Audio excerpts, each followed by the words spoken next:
සම්මා සම්බුදු සරණයි.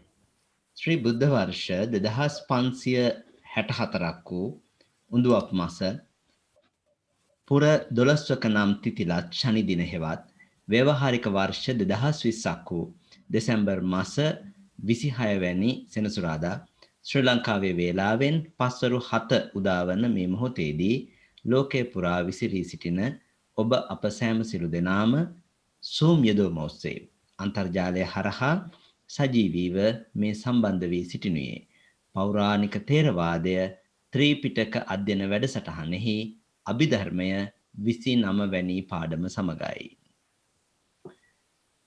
පසුගිය වැඩසටහන් 28 පුරාවට අපි මේ වැඩසටහන තුලින් චිත්තකාණ්ඩයට අයත් සිත් කෙටි ක්‍රමයෙන්ුත් දීර්ඝ චෛතසික ඉගෙනගෙන අවසන් කරන්නට යෙදුණා.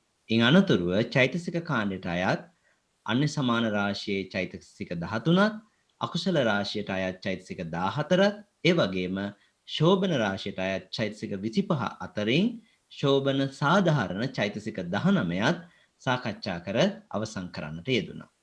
අද දිනේදී ශෝභන රාශියට අයත් ඉතිරි චෛතසික වන අසාධාරණ ශෝභන චෛතසික පිළිබඳව ඉගෙන ගන්නටයි අපේ මේ සූදානම. අද දිනේ මේ උතුම් වැඩසටහනට මාර්ගෝපදේශකත්වයේ සපයන අපගේ ගෞරවනීය ආචාර්යයන් වහන්සේ මහනුවර අම්පිටිය උඩගම චිත්ත විවේකාශ්‍රමාදී වාසී නම කියන්නට අවසරයි පූජනීය විනයාචාර්ය ගලේවෙල ඥානදස්සන ස්වාමීන්ද්‍රයාණන් වහන්සේයි. අපගේ ගෞරවනීය ආරාධනය කාරුණිකව පිළිගෙන මේ උතුම් අභිධර්මාර්ථයෝ අපට වටහා ගත හැකි ආකාරයෙන් විස්තර කර දෙමින් මේ අභිධර්ම දේශනාව අපගේ ජීවිතවලට සැනසීම පිණිසම ජීවිතවලට අවබෝධ කරවීමේලා මහත්සේ කැපවන්නා වූ අපගේ ගෞරවනීය ගුරු දේවෝත්තමයන් වහන්සේව පාද නමස්කාර පූරකව මේ උතුම් ධම් සභා මණ්ඩපයට පිළිගනිමු. සෑම සිළු දෙනාම මාත් සමගම එක්ව ගෞරවනීය ස්වාමින් වහන්සේ වන්දනා කරන්නට ගාථා කියමින් ස්වාමින් වහන්සේ වන්දනා කරමු. අවසරයි ස්වාමීනි. ඕකාස වන්දාමි බන්තේ හෝතු ඕකාස ద్వාරත්තයේන කතං සබ්බං අච්චයං කමත මේ බන්තේ කමාමි කමිතබ්බං සාදු කාස කමාමි බන්තේ සුඛී හෝතු නිබ්බාන පච්චේ හෝතු සබ්බ දුක්ඛා පමුච්චතු. ගෞරවනීය ස්වාමීන් වහන්සේ අද දිනයේදී 29 වැනි අභිධර්ම පාඩම තුලින් ලෝතර බුදුරජාණන් වහන්සේ විසින් දේශනා කරන්නට යෙදුණු ඒ උතුම් පරම ගම්භීර වූ අභිධර්ම දේශනාව ඉගෙන කියා ගන්නට ලෝකේ රටවල් ගණනාවක සිට බොහෝ දෙනෙක් Zoom යෙදුම ඔස්සේ සහ සම්බන්ධ වී සිටිනවා. අප වෙත අනුකම්පාවෙන් මීළඟ අභිධර්ම පාඩම ආරම්භ කර අපට පැහැදිලි කර දෙන මෙන් ඔබ වහන්සේට පාද නමස්කාර පූර්වකව ආරාධනා කර සිටිනවා. අවසරයි ස්වාමීනි. අපි කවුරුත් නමස්කාර පාඨය කියමින් බුදුරජාණන් වහන්සේට වන්දනා කරමු. නමෝ තස්ස භගවතු අරහතෝ සම්මා සම්බුද්දස්ස නමෝ තස්ස භගවතු අරහතෝ සම්මා සම්බුද්දස්ස නමෝ තස්ස භගවතු අරහතෝ සම්මා සම්බුද්දස්ස. සෑම සියලු දෙනාටම තෙරුවන් සරණයි. අදත් අපි අපේ මේ දහම් වැඩසටහනේ තවත් එක් දවසක් සම්පූර්ණ කරන්නයි මේ සූදානම් වෙන්නේ. ඉතින් අපි මුලින්ම එදා පාඩමට අදාළ ප්‍රශ්න කිහිපයක් අපි එදා දුන්නා. ඊට පිළිතුරු ලියලා තියෙන පිළිතුරු වල හරි වැරදි අපි බලමු. දැන් ලියලා තියෙන ටික ගන්න තමයි ළඟට.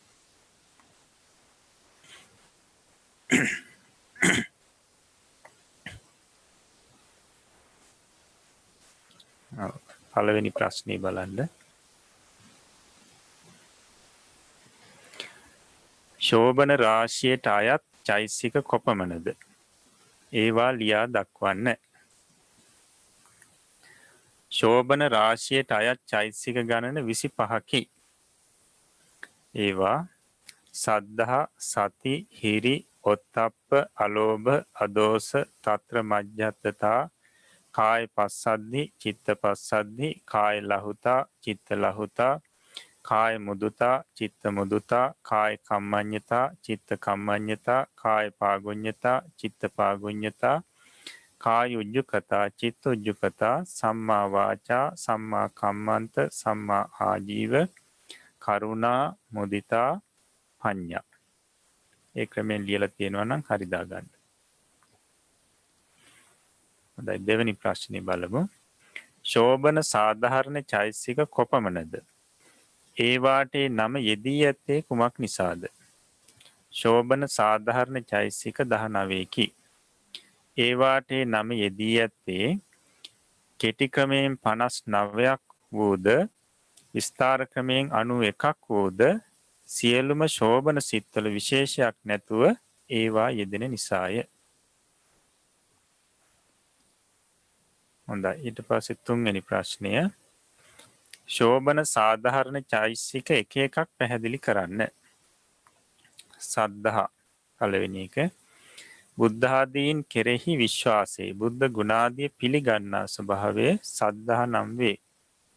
සති, සත්වයාගේ සිතට අකුසල පක්ෂයෙහිම ගමන් කරන්නට නොදී කුසල පක්ෂයෙහි පිහිටවන ස්වභාවය නොහොත් කුසලයේ සිහි ගන්නන ස්වභාවය සති නම් වේ.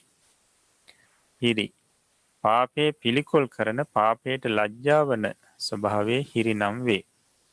ඔත්තප්ප, පවට බියවන ස්වභාවය ඔත්තප්ප නම් වේ. ඊට පස්සේ අලෝභ, අරමුණේ නොඇලෙන ස්වභාවය අලෝභ නම් වේ. අදෝස, අරමුණට අවිරුද්ධ ස්වභාවය නොහොත් මෛත්‍රිය අදෝස නම් වේ. තත්‍ර මජ්ජත්තතා, එකට බැඳී උපදනා චිත්ත චෛතසිකයන්ගේ වේගයන් අඩු වැඩි වන්නට නොදී සමව පවත්වන ස්වභාවය තත්‍ර මජ්ජත්තතා නම් වේ. ආරම්මණයන් පිළිබඳ සම්ප්‍රයුක්ත ධර්මයන් මධ්‍යස්ථ කරවන ස්වභාවයද තත්‍ර මජ්ජත්තතා නම් වේ. මතක තියාගන්න ඕනි මේ සම්ප්‍රයුක්ත ධර්මයන් කියලා කියවෙනකොට හැම තැනකදීම අදහස් කරන්නේ ඒ චෛතසිකයත් එක්ක එකට පහළ වෙන සෙසු ධර්ම. නැත්නම් අපි කියන්නේ සෙසු චෛතසික සහ සිත. ඒකට තමයි සම්ප්‍රයුක්ත ධර්මයන් කියලා කියන්නේ. ඊට පස්සේ කාය පස්සද්ධි, ශෝබන චිත්ත සංප්‍රයුක්ත චෛතසිකයන්ගේ සංසුන් බව නොහොත් එම චෛතසිකයන් සංසුන් කරන ස්වභාවයේ කාය පස්සද්ධි නම් වේ. එතකොට මෙතනදී ශෝබන චිත්ත සංප්‍රයුක්ත චෛතසිකයන් කියලා තියෙන්නේ. එතකොට ඒ ශෝබන සිතත් එක්ක එකට යෙදෙන චෛතසිකයන්, එකට පහළ වෙන චෛතසිකයන්ගේ සංසුන් බව. එහෙමත් නැත්නම් එමෙ චෛතසිකයන් සංසුන් කරන ස්වභාවයට තමයි කාය පස්සද්ධි කියලා කියන්නේ. ඒකට හොඳට මතක තියාගන්න ඕනි. මෙතනදී මේ ශෝබන සිතත් එක්ක එකට පහළ වෙන චෛතසිකයන්.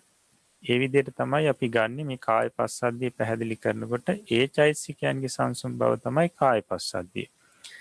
එතකොට දැන් අපි මුලින් පාඩමේදී ගිය සතියේ පාඩමේදී ශෝබන චෛතසිකයන්ගේ සංසුන් බව කියලා සමහරවිට අපි කියලා ඇති. ඒ කියන්නේ මේ ශෝබන චෛතසික කියලා එතන අදහස් කරේ මේ ශෝබන සිතත් එක්ක යෙදෙන චෛතසික කියන එක. මොකද ශෝබන සිතත් එක්ක ශෝබන චෛතසිකයන්ට අමතරව ඔය අන්‍ය සමාන රාශියට අයිති චෛතසිකත් යෙදෙනවා.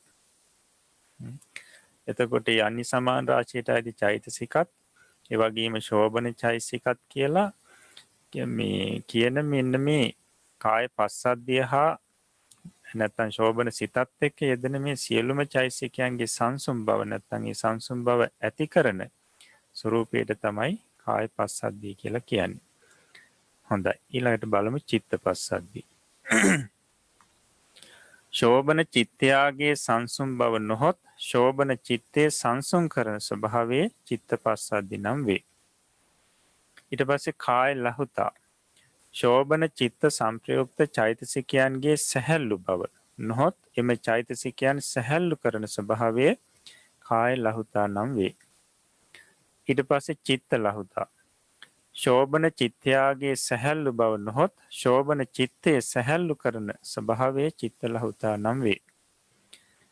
ඊට පස්සේ කාය මුදුතා. ශෝභන චිත්ත සංප්‍රයුක්ත චෛතසිකයන්ගේ මොලොක් බව නොහොත් එම චෛතසිකයන් මොලොක් කරන ස්වභාවය කාය මුදුතා නම් වේ. ඊට පස්සේ චිත්ත මුදුතා.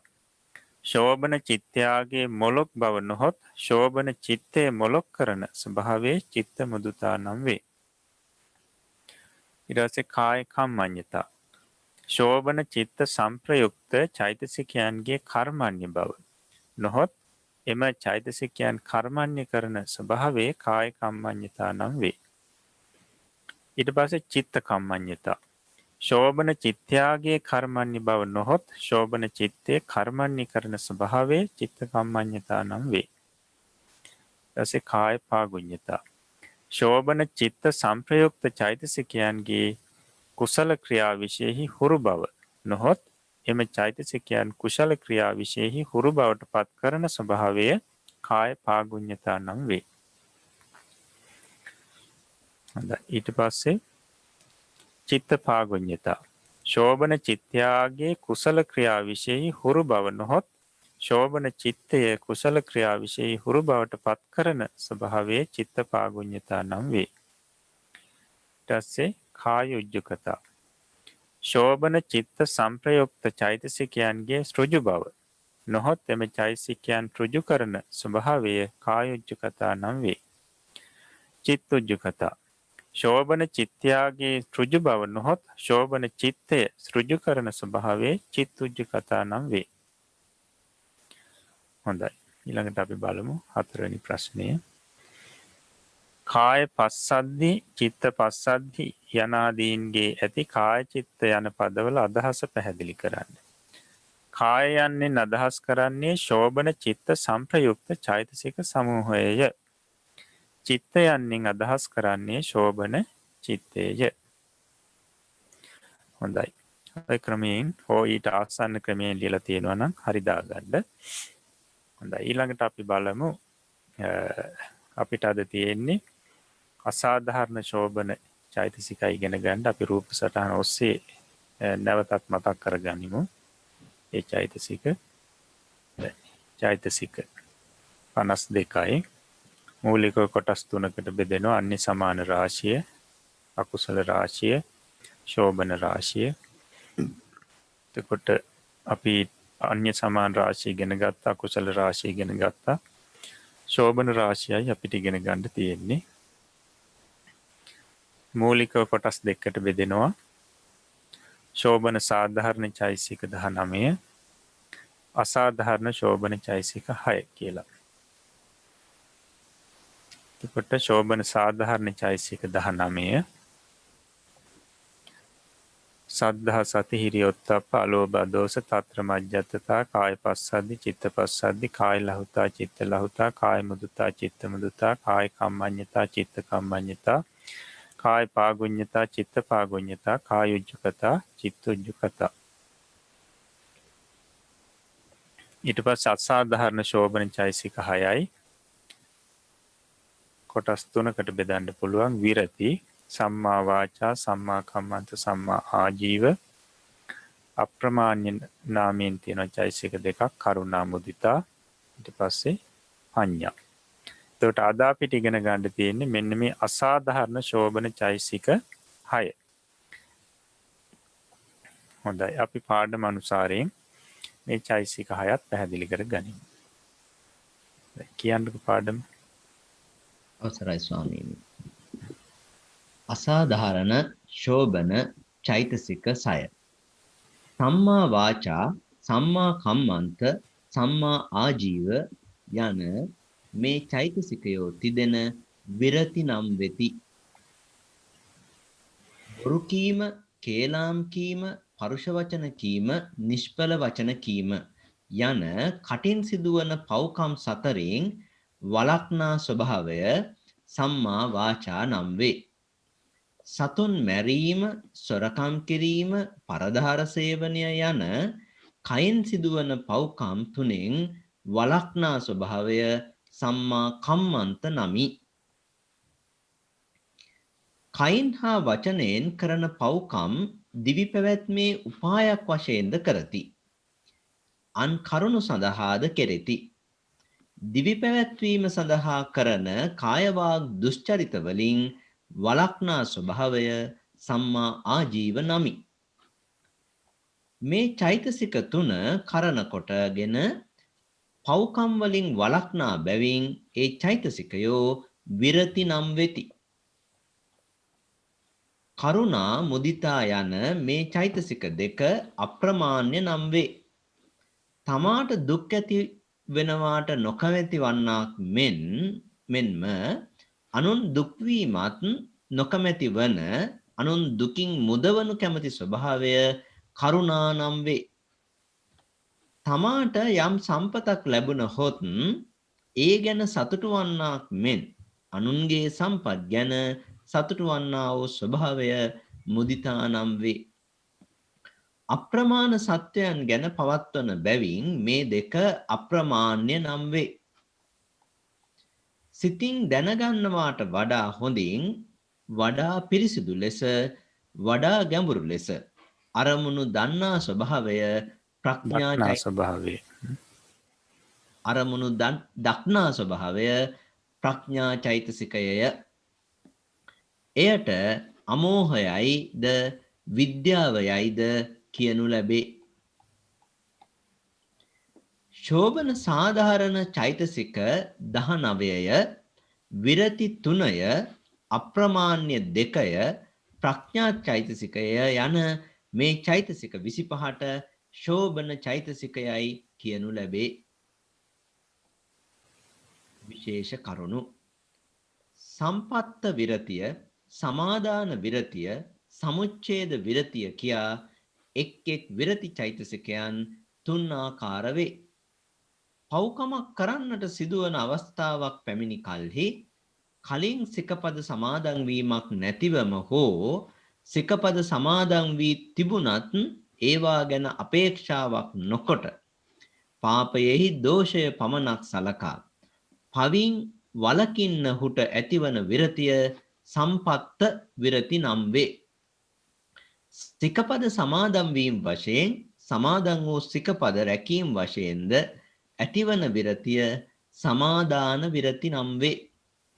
ලෝකෝත්තර මාර්ග චිත්තය හා උපදනා විරතිහු සමුච්ඡේද විරති නම් වෙති. මෛත්‍රී, කරුණා, මුදිතා, උපේක්ෂායයි අප්‍රමාණ්‍ය 4කි. මේ ශෝභන චෛතසිකවලදී අප්‍රමාණ්‍ය නාමයෙන් චෛතසික 2ක් පමණක් දක්වා ඇත්තේ. తත්‍ර මජ්ජත්තතා නාමයෙන් උපේක්ෂාවත්, අදෝස නාමයෙන් මෛත්‍රියත් ශෝභන සාධාරණ චෛතසිකයන්ට ඇතුළත්ව කියවුණු බැවිනි. දතන සමාදන විරති කියලා තියෙන එක සමාදාන විරති කියලා සැකසෙන්න ඕනිය. ඒක මතකේ තියාගන්න. හොඳයි.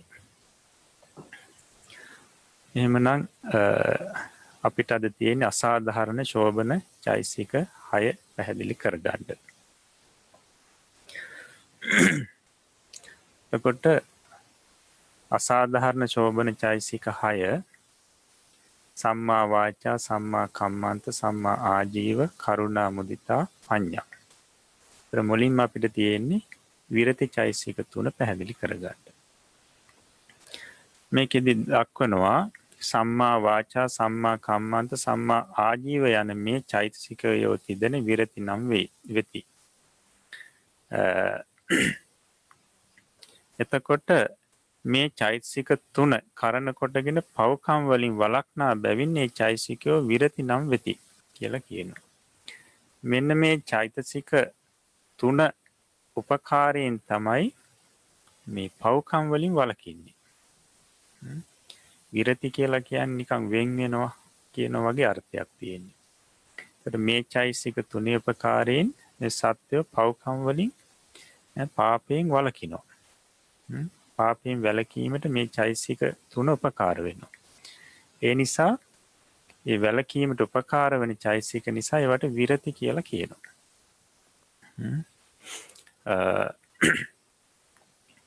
එතකොට මුලින්ම තියෙන්නේ සම්මා වාචා.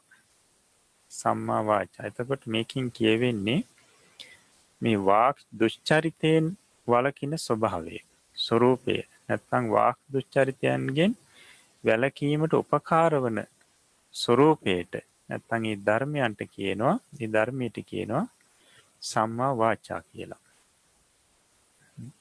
ඒකට අපි වාක් දුෂ්චරිත කියලා කියනකොට 4ක් අදහස් කරනවා. මොකක්ද? බොරු කීම, කේලම් කීම, පරුස වචන කීම, ඒ වගේම හිස් වචන කීම. මුසාවාදේ, පරුසා වාචේ, පිසුනා වාචේ, සම්පප්පලාපේ. මෙන්න මේ 4න් වෙන වෙන ස්වභාවය නැත්නම් මේ වලින් වළක්නා ස්වභාවයට තමයි සම්මා වාචා කියලා කියන්නේ. එහෙමත් නැත්නම් මේ 4න් වෙන්වීමට උපකාර වන ධර්මයට කියනවා සම්මා වාචා කියලා. එතකොට මේක පැහැදිලි කරනවා යන කටින් සිදුවන පව්කම් 4න් වළක්නා ස්වභාවය සම්මා වාචා නම් වේ. කටින් සිද්ධ වෙන පව්කම් 4න් වළක්නා ස්වභාවය සම්මා වාචා කියලා කියනවා. ඊට පස්සේ සම්මා කම්මන්ත. සම්මා කම්මන්ත කියලා කියන්නේ මේ කයින් සිදුවෙන නැත්නම් කාය දුෂ්චරිතයන්ගෙන් වළක්නා ස්වરૂපය. එහෙම නැත්නම් මේ වැළකීම සඳහා උපකාරවත් වන ධර්මයට කියනවා සම්මා කම්මන්ත කියලා. කයින් සිදුවෙන දුෂ්චරිත හැටියට අපි මූලිකවම ගන්නේ සතුන් මැරීම නැත්නම් ප්‍රාණඝාතය. ඊට පස්සේ හොරකම් කිරීම. ඊට පස්සේ කාමමිත්‍යාචාරය. එතකොට මේ සුරාපානයත් මේකටම අයිති වෙනවා. කාමමිත්‍යාචාරයේ ගැනීමෙන්ම සුරාපානයත් ගැනෙනවා.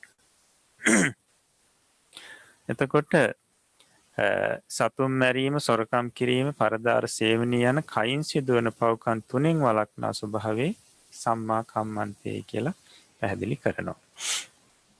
ඊට පස්සේ සම්මා ආජීවය. සම්මා ආජීවය කියලා කියන්නේ සමහරු කයින් වචනයෙන් දුසිරිතේ හැසිරෙනවා නැත්නම් කයින් වචනයෙන් පව්කම් කරනවා ජීවිකාව වෙනුවෙන්. ජීවත් වෙන්න.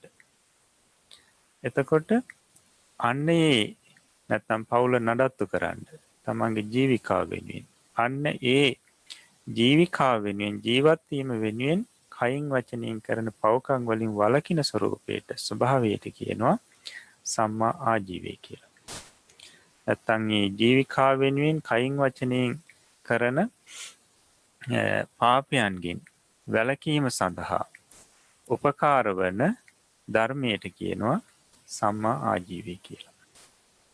එතකොට ඒ කයින් වචනයෙන් ජීවිකාව වෙනුවෙන් සිද්ධ කරන පව්කම් වලින් වළකිනකොට ඒ වැළකීම් වශයෙන් පහළ වෙන්නේ සම්මා ආජීවය කියන චෛතසිකය.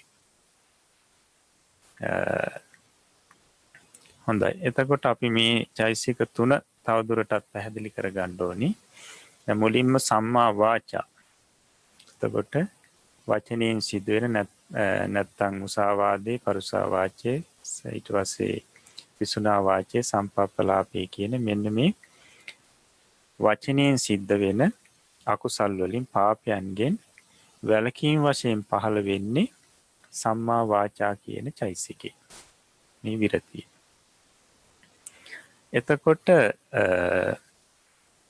මේ සම්මා වාචා කියන චෛතසිකය සාමාන්‍යයෙන් මේ පහළ වෙන අවස්ථා අනුව එහෙම නැත්නම් පහළ වෙන ආකාරයේ අනුව කොටස් 3කට බෙදලා දක්වනවා. අපි කියනවා ත්‍රිවිධ වෙනවා. 3 ආකාර වෙනවා. සම්මා වාචා කියන චෛතසිකය. ඒකට ඒකේ දක්වනවා මුලින්ම සම්පත්ත විරතිය, සමාදාන විරතිය, සමුච්ඡේද විරතිය කියලා. සම්මා වාචාව පහළ වෙන අවස්ථා අනුව ඒ වගේම ආකාර අනුව 3 ආකාරයි. ඒකට සම්පත්ත විරතිය, සමාදාන විරතිය, සමුච්ඡේද විරතිය කියලා. එතකොට සම්මා වාචාව සම්බන්ධයෙන් මේ සම්පත්ත විරතිය මොකක්ද, සමුච්ඡේද විරතිය මොකක්ද, සමාදාන විරතිය මොකක්ද කියලා අපි පැහැදිලි කරගන්න ඕනේ. දැන් සම්මා වාචාව කියනකොට අපි කවුරුත් දන්නවා වචනෙන් සිද්ධ වෙන මේ අකුසල් වලින් වෙන්වීම වශයෙන් නැත්නම් වෙන වෙන ස්වභාවයෙන් නැත්නම් වෙන්වීම වශයෙන් පහළ වෙන මේ ධර්මයට කියනවා සම්මා වාචාව කියලා. එතකොට මේ සම්පත්ත විරතිය කියලා කියන්නේ කෙනෙක් සිල් සමාදන් වෙලා නැහැ, සීලයක් සමාදන් වෙලා නැහැ.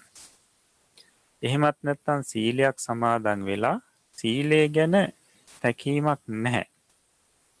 එතකොට මෙන්න මෙබඳු කෙනෙකුට යම් අවස්ථාවකදී බොරුවක් හෝ කේලමක් කියන්න අවස්ථාවක් එනවා. අන්න ඒ අවස්ථාවේදී ඒ බොරුව හෝ කේලම් හෝ ඒ ආදීන් වළකිනවා. අන්න එතනේ වැළකීම් වශයෙන් පහළ වෙන සම්මා වාචාව සම්පත්ත විරතියයි කියලා පැහැදිලි කරනවා. ඒ වෙලාවේදී සම්මා වාචාව පහළ වෙන්නේ සම්පත්ත විරතිය වශයෙන්. එතකොට ඒක තමයි සම්මා වාචාවේ සම්පත්ත විරති කියන අවස්ථාව. එතකොට සමහරු ඉන්නවා සීලේ සමාදන් වෙලා නැහැ, සීලයක් සමාදන් වෙලා නැහැ. නමුත් මේ බොරු හෝ කේලම් හෝ කියන අවස්ථාවක් එනකොට වළකිනවා. එතකොට මේ අවස්ථාවේදී පහළ වෙනවා සම්මා වාචා කියන මෙන්න මේ චෛතසිකේ, විරති චෛතසිකේ. එතකොට මේ විරති චෛතසිකේ පහළ වෙන්නේ සම්පත්ත විරති වශයෙන්. එහෙම නැත්නම් කෙනෙක් සීලයක් සමාදන් වෙලා ඉන්නවා. නමුත් ඒ සීලය ගැන මතකයක් නැත්නම් ඒ ගැන අපේක්ෂාවක් නැහැ.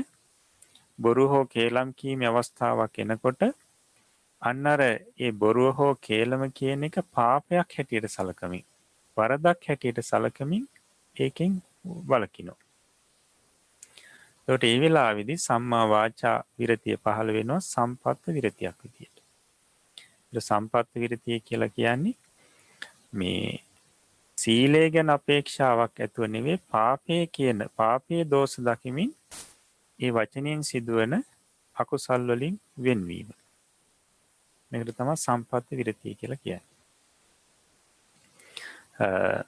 එතකොට මේ සම්පත්ත විරතිය ඇති වෙන්න සමහර වෙලාවට තමන්ගේ උගත්කම් නැත්නම් කුලවත්කම්, එහෙමත් නැත්නම් වයස ආදියත් බලපානවා. සමහරුන්ට ඒ ඔස්සේදී මේ සම්පත්ත විරතිය ඇති වෙනවා. දැන් සමහරෙකුට තමන්ගේ දැන් සමහරෙකුට මේ සීලයක් සමාදන් වෙලා නැහැ සමහරු. නමුත් බොරුවක් කියන්න අවස්ථාවක් එනවා. අන්න ඒ අවස්ථාවේදී කල්පනා කරනවා මගේ පරම්පරාවේ අය බොරු කිව්වේ නැහැ. ඒ නිසා මමත් බොරු කියන්නේ නැහැ. ඒ නිසා මේ බොරුව කියන එක අපේ පරම්පරාවට ගැළපෙන දෙයක් නෙමෙයි, මේක පහත් දෙයක්. මේක මේ අකුසලයක් කියලා හිතලා වළකිනවා. අන්න ඒ අවස්ථාවේදී සම්පත්ත විරතිය, සම්මා වාචා සම්පත්ත විරතිය. එහෙම නැත්නම් දැනුම ගැන කල්පනා කරලා බොරුවක් හෝ කේලමක් හෝ එහෙම නැත්නම් පරුස වචන ආදියක් කියන්න අවස්ථාවක් ඉදිරිපත් වෙනවා. දැන් මෙයා සිල් සමාදන් වෙලත් නැහැ. ඉතින් ඒ අවස්ථාවේදී කල්පනා කරනවා මට මේ උපාධියක් තියෙනවා. නැත්නම් මම රාජ්‍ය සේවකයෙක්. එහෙම නැත්නම් මම මෙච්චර ඉගෙනගෙන තියෙනවා. ඒකට මට මේක ගැළපෙන්නේ නැහැ. අන්න එහෙම කල්පනා කරලා මේක පව්කමක්, මේක පහත් වැඩක්. ඒ වගේ ඒ නිසා මං වගේ නුවණැත්තෙකුට මේක ගැළපෙන්නේ නැහැ. මේවා මෝඩය කරන දේවල් කියලා මොකද කරන්නේ? ඒ වචනයෙන් සිද්ධ වෙන්න තිබුණු පව්කමින් වළකිනවා. අන්න ඒ අවස්ථාවේදී ඒ පවේ දෝෂයේ සලකමින් වළකිනවා. එතන සම්පත්ත විරතිය. එහෙමත් නැත්නම් වයස ගැන හිතලා දැන් කල්පනා කරනවා සීලයක් සමාදන් වෙලා නැහැ මේ කෙනා. ඉතින් සීලය ගැන අපේක්ෂාවකුත් නැහැ. කේලමක් කියන්න අවස්ථාවක් එනවා. එතකොට හිතනවා මම දැන් වයසයි. මට මේ වගේ වයසක් තියෙනවා, මැරෙන්නත් කිට්ටුයි. ඉතින් ඒ නිසා මට මේ කේලම් කීම කියන එක ගැලපෙන්නේ නැහැ. මේක පහත් වැඩක්. මං වගේ වයසක කෙනෙකුට මේක ගැලපෙන්නේ නැහැ. මේක මේ පොඩි අය කියන දේවල් මේවා. කියලා අන්න ඒ විදිහට මේවා මේ පහත් වැඩ පව්කම් කියලා පාපේ දෝෂයේ සලකමින් වළකිනවා. ඒකට කියනවා සම්මා වාචාව සම්පත් විරති වශයෙන් පහළ වෙන අවස්ථාව. එතකොට කෙනෙක් සිල් සමාදන් වෙලා ඉන්නවා, නමුත් සීලය ගැන සිල්පද රකින්න ඕනි කියන බලාපොරොත්තුවක් නැහැ. අන්න එයත් ඔය තමන්ගේ කුලවත්කම් ගැන, ඊට පස්සේ දැනුම ගැන, එහෙම නැත්නම් වයස ආදිය ගැන හිතමින් අන්න අර විදිහේ පව්කමින් වළකිනවා. ඒ අවස්ථාවේදී සම්පත්ත විරතිය, සම්මා වාචාව සම්පත්ත විරතිය ආකාරයෙන් පහළ වෙනවා. ඊට පස්සේ සමාදාන විරතිය. සමාදාන විරතිය කියලා කියන්නේ සිල් සමාදන් වෙච්ච කෙනෙක් ගැන. දැන් කෙනෙක් මොකද කරන්නේ? සිල් සමාදන් වෙනවා. මේ වචනයෙන් සිද්ධ වෙන වැරදි වලින් වළකිනවා කියලා සිල් සමාදන් වෙනවා. කොහොමද? මුසාවාදා වේරමණී සික්ඛාපදං සමාදියාමි. ඊට පස්සේ පිසුනා වාචා පරුසා වාචා සම්පප්පලාපා වේරමණී සික්ඛාපදං සමාදියාමි කියලා අන්න මම මේ පව්කම් වලින් වළකිනවා කියලා මේ සිල් සමාදන් වෙනවා. අන්න ඒ අවස්ථාවේදී මේ සම්මා වාචා කියන මේ විරතිය පහළ වෙනවා. එතකොට අපි මේ අවස්ථාවට කියන්නේ සමාදාන විරති අවස්ථාව කියලා. සමාදාන විරති වශයෙන් තමයි පහළ වෙන්නේ. එතකොට සීලය ගැන කල්පනා කරමින් තමයි මේකෙන් වළකින්නේ. වචනෙන් සිද්ධ වෙන අකුසල් වලින් සීලය පෙරමුණේ තබාගෙන වළකිනවා. අන්න ඒකට තමයි කියන්නේ සමාදාන විරතිය. මේ සම්මා වාචාව සම්බන්ධයෙන් සමාදාන විරතිය. එහෙමත් නැත්නම් කෙනෙක් සිල් වාක්‍ය කියමින් නෙවෙයි අදිෂ්ඨාන කරගන්නවා. මං අද ඉඳලා මුසාවාදේ කරන්නේ නැහැ. මං අද ඉඳලා කේලම් කියන්නේ නැහැ. මං අද ඉඳලා පරුස වචන කියන්නේ නැහැ. මං අද ඉඳලා හිස් වචන කතා කරන්නේ නැහැ කියලා අදිෂ්ඨාන කරගන්නවා. අන්න ඒ වෙලාවෙදිත් වෙන්නේ අදිෂ්ඨානයේ තුලින් අර මේ අකුසලයෙන් වැළකීම් ස්වභාවය ඇති වෙනවා. එතකොට සම්මා වාචා කියන විරතියයි ඇති වෙන්නේ. එතකොට මේ අවස්ථාවේදී සම්මා වාචාව සමාදාන විරති ස්වરૂපයෙන් ඇති වෙනවා. එහෙමත් නැත්නම් මේ සීලය ගැන දැන් බොරුවක් කියන අවස්ථාවක් එනවා. සිල් සමාදන් වෙලා ඉන්නේ බොරුවක් කියන්න හෝ කේලමක් කියන්න අවස්ථාවක් එනවා. ඒ අවස්ථාවේදී සීලය ගැන කල්පනා කළා මං සිල් සමාදන් වෙලා ඉන්නේ නිසා කඩන්න හොඳ නැහැ කියලා සීලය ගැන කල්පනා කරමින් අන්න අර වචනයෙන් සිද්ධ වෙන්න තිබුණු දුස්චරිතයෙන් වළකිනවා. ඒකටත් කියන්නේ එතනදී සම්මා වාචා විරතිය පහළ වෙනවා සමාදාන විරති ස්වરૂපයෙන්. ඊට පස්සේ සම්මා වාචාවේ සම්බන්ධයෙන් තුන්වෙනි කාරණාව තුන්වෙනි ප්‍රභේදය තමයි සමුච්ඡේද විරතිය. දැන් ලෝකෝත්තර මාර්ග සිත්වලත් මේ සම්මා වාචා කියන චෛසිකේ පහළ වෙනවා. අන්නේ පහළ වෙන අවස්ථාවට තමයි මේ සමුච්ඡේද විරතිය කියලා කියන්නේ. සමුච්ඡේද විරතිය. එතනින් වෙන්නේ සහ මුලින්ම මේ වචනයෙන් සිද්ධ වෙන දුෂ්චරිතයන්ගෙන් වළකිනවා. ඒක ස්ථිර වැළකීමක්. දැන් මුලින් කියපු විදිහට සම්පත් විරති හෝ සමාදාන විරති වශයෙන් වැළකුණාට නැවත නැවත අකුසල් වෙන්න පුළුවන් මේ වචනින් සිද්ධ වෙන්නේ. හැබැයි ලෝකෝත්තර මාර්ග සිත්වලදී මේ සිද්ධ වෙන සම්මා වාචා මේ විරති චෛසිකයේ පහළ වීම වශයෙන් වචනෙන් සිද්ධ වෙන අකුසල් වලින් වැළකීම ඒක ස්ථිර වැළකීමක්. ඒ නිසා කියනවා සමුච්ඡේද විරතිය කියලා. ලෝකෝත්තර මාර්ග සිත්වලදී නිවන අරමුණු කිරීම වශයෙන් මෙන්න මේ වචනයෙන් සිද්ධ වෙන්න තියෙන අකුසල් වල හේතු නැසනවා.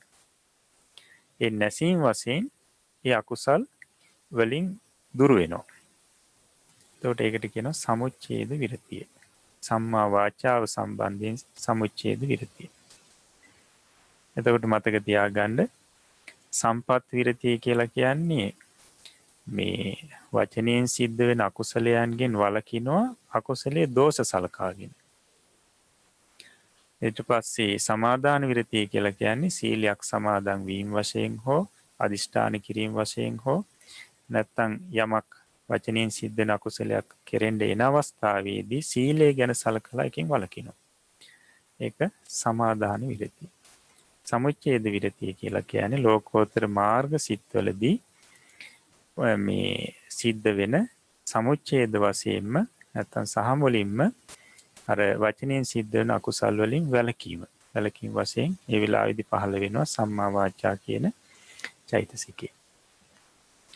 හොඳයි. ඊට පස්සේ දැන් ওই සම්මා වාචා කියන විරති චෛතසිකයේ අවස්ථා 3 තමයි අපි පැහැදිලි කරේ. ඊට පස්සේ සම්මා කම්මන්තේ. සම්මා කම්මන්තේ. එතකොට අපි පැහැදිලි කරා කයින් සිද්ධ වෙන දුස්චරිතයන්ගෙන් වැළකීම් වශයෙන් පහළ වෙන ධර්මයට නැත්නම් වළකින ස්වභාවයට අපි කියව සම්මා කම්මන්තේ කියලා. මේ සම්මා කම්මන්තයත් අපිට බෙදන්න පුළුවන් මේ සම්පත්ති විරතිය, සමාදාන විරතිය සහ සමුච්ඡේද විරතිය වශයෙන් ආකාර 3කට. එතකොට සම්මා කම්මන්තේදී සම්පත්ති විරතිය කියලා කියන්නේ කෙනෙක් සීල් සමාදන් වෙලා නැහැ.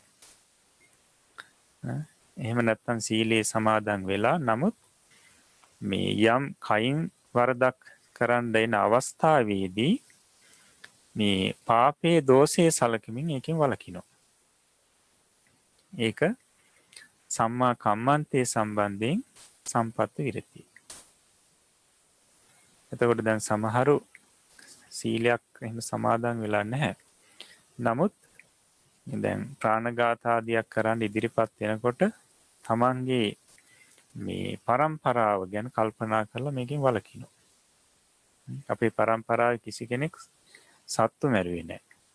එහෙම නැත්නම් මේ හොරකම් කරේ නැහැ. කාමී වර්ධව හැසිරුනේ නැහැ. සුරාපානී කරේ නැහැ. එතකොට මේවා පහත් වැඩ මේ පව්. මේවා අපිට ගැළපෙන දේවල් නෙවෙයි කියලා වළකිනවා. අන්න ඒ අවස්ථාවේදීත් පහළ වෙන්නේ සම්මා කම්මන්ත කියන විරති චෛතසිකයේ සම්පත්ත විරති වශයෙන්. එහෙම නැත්නම් කෙනෙක් සීලයක් සමාදන් වෙලා නමුත් අර වගේ දෙයක් කරන්න අවස්ථාව වෙනකොට පාපයේ දෝෂයේ සලකගෙන එකෙන් වළකිනවා. සීලය ගැන සීලේ රකින්න ඕනි කියන අදහසින් නෙවෙයි මේක පව්කමක් මේවා අපිට ගැළපෙන්නේ නැහැ කියලා වළකිනවා.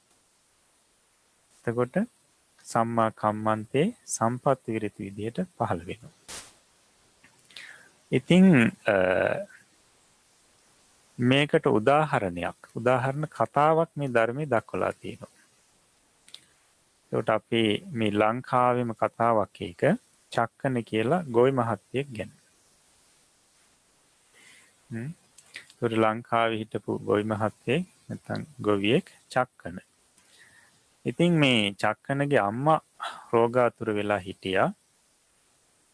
ඉතින් ඒ අවස්ථාවේදී වෛද්‍යවරයා නියම කරා මේ රෝගයෙන් නිදහස් කරගන්න ඕන නම් සුවපත් කරගන්න ඕනේ නම් මේ හාමස් දෙන්න ඕනේ කියලා. හාමසක් දෙන්න ඕනේ. ඉතින් දැන් චක්කන සිල් සමාදන් වෙච්ච කෙනෙක් නෙවෙයි. ඉතින් අයියා කිව්වා චක්කනට එහෙනම් යන්න කුඹුර පැත්තට යන්න හාවෙ ඉන්නවා හාවෙක් අල්ලගෙන එන්න. ඉතින් අම්මා සුවපත් කරන්නත් ඕනි චක්කන ගියා. ඉතින් ගියාට පස්සේ මේ දැන් අර කුඹුරේ තිබුණු වල් පැලෑටි කණ්ඩාපු හාවෙක් චක්කන දැකලා දුවගෙන ගිහිල්ලා මේ මන්දකට පැටලෙනවා. ඊට පස්සේ කෑ ගහනවා. චක්කන දැන් යනවා ළඟට. ගිහිල්ලා හිතනවා දැන් මේ හාව අරගෙන මරලා අම්මව සුවපත් කරන්න ඕන.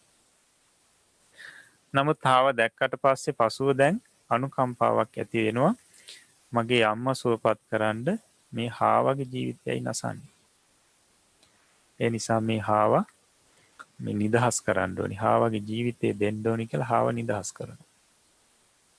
නිදහස් කරලා ගෙදර එනවා. අයියා අහනවා මොකද හාවෙක් ලැබුණ නැද්ද?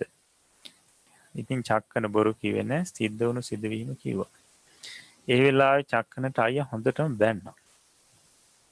හොඳටම බැන්නා. තමන්ගේ මේ අම්මට වඩා මේ හාව ලොකු වුණාද කියලා ওই විදිහට බයිනවා.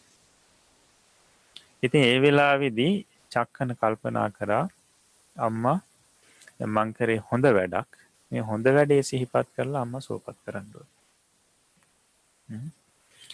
එතකොට දැන් අතනදී බලන්න මේ අර සීලයක් සමාදන් වෙලා නැහැ. නමුත් චක්කනර හාව මරන්න තිබුණු අවස්ථාවේ නිදහස් කරා. දැන් චක්කනගේ කල්පනා වුණේ මේ සතාගේ ජීවිතේ විනාශ කරන්න යන මේක හොඳ දෙයක් නෙමෙයි, මේක පව්කමක්. ඒ නිසා මේකෙන් වැළකුණා. අන්න ඒ අවස්ථාවේදී මේ සම්පත්ත විරතිය සම්මා කම්මන්තේ පහළ වෙනවා සම්පත්ත විරති ස්වરૂපයෙන්. පාපයේ දෝෂයේ සලකමින් වළකින. ඉතින් කෙසේ වෙතත් මේ චක්කන ඊට පස්සේ අම්මා ළඟට ඇවිල්ලා සත්‍යක්‍රියාවක් කරනවා. කොහොමද? මං මේ අම්මේ මම උපන්දා පටන් මේ වෙනතෙක් දැන කිසිම සතෙකුගේ ජීවිතය තොර කරලා නැහැ. සතෙක් මරලා නැහැ. ඒක සත්‍යයක්. ඒ සත්‍යානුභව බලෙන් අම්මා සුව වේවා කියලා සත්‍යක්‍රියාවක් කරා. මෙන්න මේ සත්‍යක්‍රියාව කිරීමෙන් පස්සේ අම්මා සුව වෙනවා. අම්මා සුව වෙනවා. ඉතින් මෙතනදී සම්පත්ත විරතිය වගේම මේ සත්‍යක්‍රියාවේ තියෙන බලයත් පැහැදිලි වෙනවා මේ කතාවේ. එතකොට සත්‍යක්‍රියාවේ ඇත්තට මේ විදිහේ බලයක් තියෙනවා. ඉතින් තමන්ගේ හිත හොඳට යෙදෙන්න ඕනි බලවත්ව. අනිකේ කියන දේ ඒ කාන්තේම 100%ක්ම සත්‍ය වෙන්නත් ඕනි. ඒ වගේ මේක සත්‍යක්‍රියාව ලබන කෙනාගේ විශ්වාසය තියෙන්නත් ඕනි කියන්නේ. ධර්මයේ කෙරේ හොඳ මේ ගරුත්වයක් ශ්‍රද්ධාවක් ඒ ගැන විශ්වාසයක් තියෙන්නත් ඕනි. ඉතින් දැන් අපි සාමාන්‍ය මේ සත්‍යක්‍රියාව කියන එක බුදුරජාණන් වහන්සේත් කියලා දුන්නා අපේ අඟුලිමාල ස්වාමීන් වහන්සේට. අඟුලිමාල ස්වාමීන් වහන්සේට ඔක කියලා දුන්නා. අඟුලිමාල ස්වාමීන් වහන්සේ ඒ කාලෙකින් බොහොම දරුණුයිනේ ගිහි කාලෙකින් පින්දපාත ගියා සමහරලාට දානි ලැබෙන්නේ නැහැ හරියට. ඒ මිනිස්සු බයයි එච්චරට. ඉතින් බුදුරජාණන් වහන්සේට ඕනුණා මේ මිනිසුන්ට දැන් ඉන්නේ අඟුලිමාල ස්වාමීන් වහන්සේ වෙනස්ම කෙනෙක් අනුකම්පා කරන කෙනෙක් කියන එක මිනිසුන්ට ප්‍රකට කරන්න. ඉතින් එක දවසක් අඟුලිමාල ස්වාමීන් වහන්සේ පින්දපාත ගිහිල්ලා එනකොට එක ගෙදරක කාන්තාවක් කෑ ගහනවා එහෙම. බලනකොට ගැබ් මුලා වෙලා දරුවා ප්‍රසූත කරගන්න දරුවා. ඉතින් ඒක ඇහුණාට පස්සේ මේ අඟුලිමාල ස්වාමීන් වහන්සේට පුදුම මේ දුකක් නැත්නම් පුදුම වේදනාවක් ඇති වෙනවා. ඒ අම්මා ගැන හිතලා පුදුම මේ සංවේගයක් ඇති වෙනවා. ඉතින් ඇවිල්ලා බුදුරජාණන් වහන්සේට ඔක මතක් කරා. ඊට පස්සේ බුදුරජාණන් වහන්සේ අඟුලිමාල ස්වාමීන් වහන්සේට කිව්වා ඒ කාන්තාව ළඟට ගිහිල්ලා ඉන්න තැනට ගිහිල්ලා මෙන්න මෙහෙම කියන්න. කොහොමද? යතෝහම් බගිනි ජාතියා ජාතෝ නාබිජානාමි සංචිච්ච පානං ජීවිතා වෝරෝපේතා තේන සච්චේන සොත්තිතේ හෝතු සොත්ති ගබ්බස්ස. නැගෙනියනි මම උපන්දා පටන් දැන නම් සතෙකුගේ ජීවිතේ තොර කරලා නැහැ, සතෙක් මරලා නැහැ. ඒ සත්‍යානුභව බලෙන් ඔබටත් ওই ගැබටත් සිතක් වේවා කියලා. ඒක කියපු ගාම අඟුලිමාල ස්වාමීන් වහන්සේ කිව්වා ස්වාමීනි ඕක කිව්වොත් මට බොරුවක් වෙනවා. ඇයි මම සත්තු මැරුවා, මිනිස්සු මැරුවා ගොඩක්. හරි ඊට පස්සේ බුදුරජාණන් වහන්සේ කිව්වා එහෙනම් මෙන්න මෙහෙම කියන්න. යතෝහම් බගිනි අරියාය ජාතියා ජාතෝ නාබිජානාමි සංචිච්ච පානං ජීවිතා වෝරෝපේතා තේන සච්චේන සොත්තිතේ හෝතු සොත්ති ගබ්බස්ස. නැගෙනියනි මම මේ ආර්ය ජාතිය උපන්දා පටන් දැන නම් සතෙකුගේ ජීවිතයක් තොර කරලා නැහැ. ඒක සත්‍යයක්. ඒ සත්‍යානුභව බලයෙන් නුඹටත් ගැබටත් සිතක් වේවා කියලා. ඉතින් අඟුලිමාල ස්වාමීන් වහන්සේ ඒකට කැමති වුණා. කැමති වෙලා අර කාන්තාව ඉන්න තැනට යනවා. ඊට පස්සේ මේ කාන්තාව රෙදි තිර ඇදලා වට කරලා මේ ස්වාමීන් වහන්සේට පිටේ ඉන්න දීලා ස්වාමීන් වහන්සේ ඔන්නෝක කියනවා එතනදී සත්‍යක්‍රියාවක් කරනවා. සත්‍යක්‍රියාවත් සමගම දරු ප්‍රසූතිය සිද්ධ වෙනවා.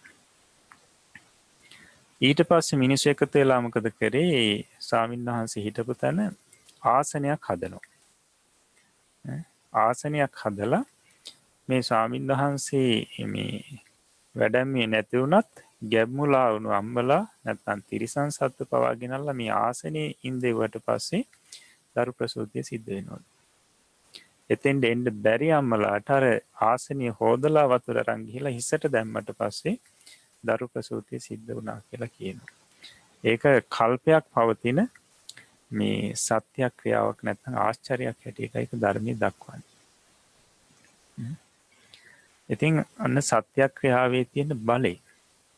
එතකොට රතන සූත්‍රයේ පුරාවටම ගාථාවලින් මොකද්ද කරන්නේ? සත්‍යක්‍රියාවක්. බුදුරජාණන් වහන්සේගේ ගුණ කියනවා සත්‍යක්‍රියා කරනවා. ධර්ම රත්නයේ ගුණ කියනවා සත්‍යක්‍රියා කරනවා. සංඝ රත්නයේ ගුණ කියනවා සත්‍යක්‍රියා කරනවා. ඉතින් මේ ඒ වගේ මහා බලගත් දෙයක් තමයි මේ සත්‍යක්‍රියාව. ඉතින් රෝගාබාධ හැදුණු අයට සුවපත් කරන්න හැකියාවක් තියෙනවා. මේ කියන කෙනා සහ අහන කෙනාගේ හොඳට ගුණ තියෙන්න ඕනේ. ඒක සත්‍යයක් වෙන්නත් ඕනේ. හොඳයි. එතකොට අපි ඔය පැහැදිලි කරේ ඔය කතාවෙන් මේ සම්මා කම්මන්තේ සම්බන්ධයෙන් සම්පත්ත විරතියට උදාහරණයක්. එතකොට ඊට පස්සේ සම්මා කම්මන්තේ සම්බන්ධයෙන් සමාදාන විරතිය. කොට සිල්පද සමාදන් වෙන අවස්ථාවේදී කියන්නේ ඔය ප්‍රාණඝාතයෙන් වළකින, සොරකමින් වළකින, මුසාවාදයෙන් ඊට පස්සේ මුසාවාදයෙන් නෙවෙයි කාමමිත්‍යාචාරයෙන් ඊට පස්සේ සුරාපානයෙන් වැළකීම් වශයෙන් සිල්පද සමාදන් වෙනකොට අන්න ඒ අවස්ථාවේදී සම්මා කම්මන්ත කියන චෛසිකේ පහළ වෙනවා සමාදාන විරති වශයෙන්. එහෙම නැත්නම් වචනෙන් කියන්න නැතුව අදිෂ්ඨාන කරනවා. මම මෙතෙන් පටන් ප්‍රාණඝාතය කරන්නේ නැහැ. මෙතෙන් පටන් මම හොරකම් කරන්නේ නැහැ. කාම මිත්‍යාචාරي හැසිරෙන්නේ නැහැ. ඔන්න ඔය විදිහට අදිෂ්ඨාන කිරීම වශයෙන්ොත් ඒ වෙලාවේදී පහළ වෙනවා මේ කයින් කෙරෙන අකුසලයන්ගෙන් වැළකීම වශයෙන් සම්මා කම්මන්ත කියන විරති චෛසිකේ. ඒකට සමාදාන විරති වශයෙන්. එහෙමත් නැත්නම් සීලයක් හොඳින් සමාදන් වෙලා ඊට පස්සේ යම් වෙලාවක අකුසලයක් කයින් සිදුවෙන අකුසලයක් කරන්න අවස්ථාවක් එනවා. ඒ අවස්ථාවේදී තමන්ගේ සීලය ගැන හිතලා එකකින් වළකිනවා.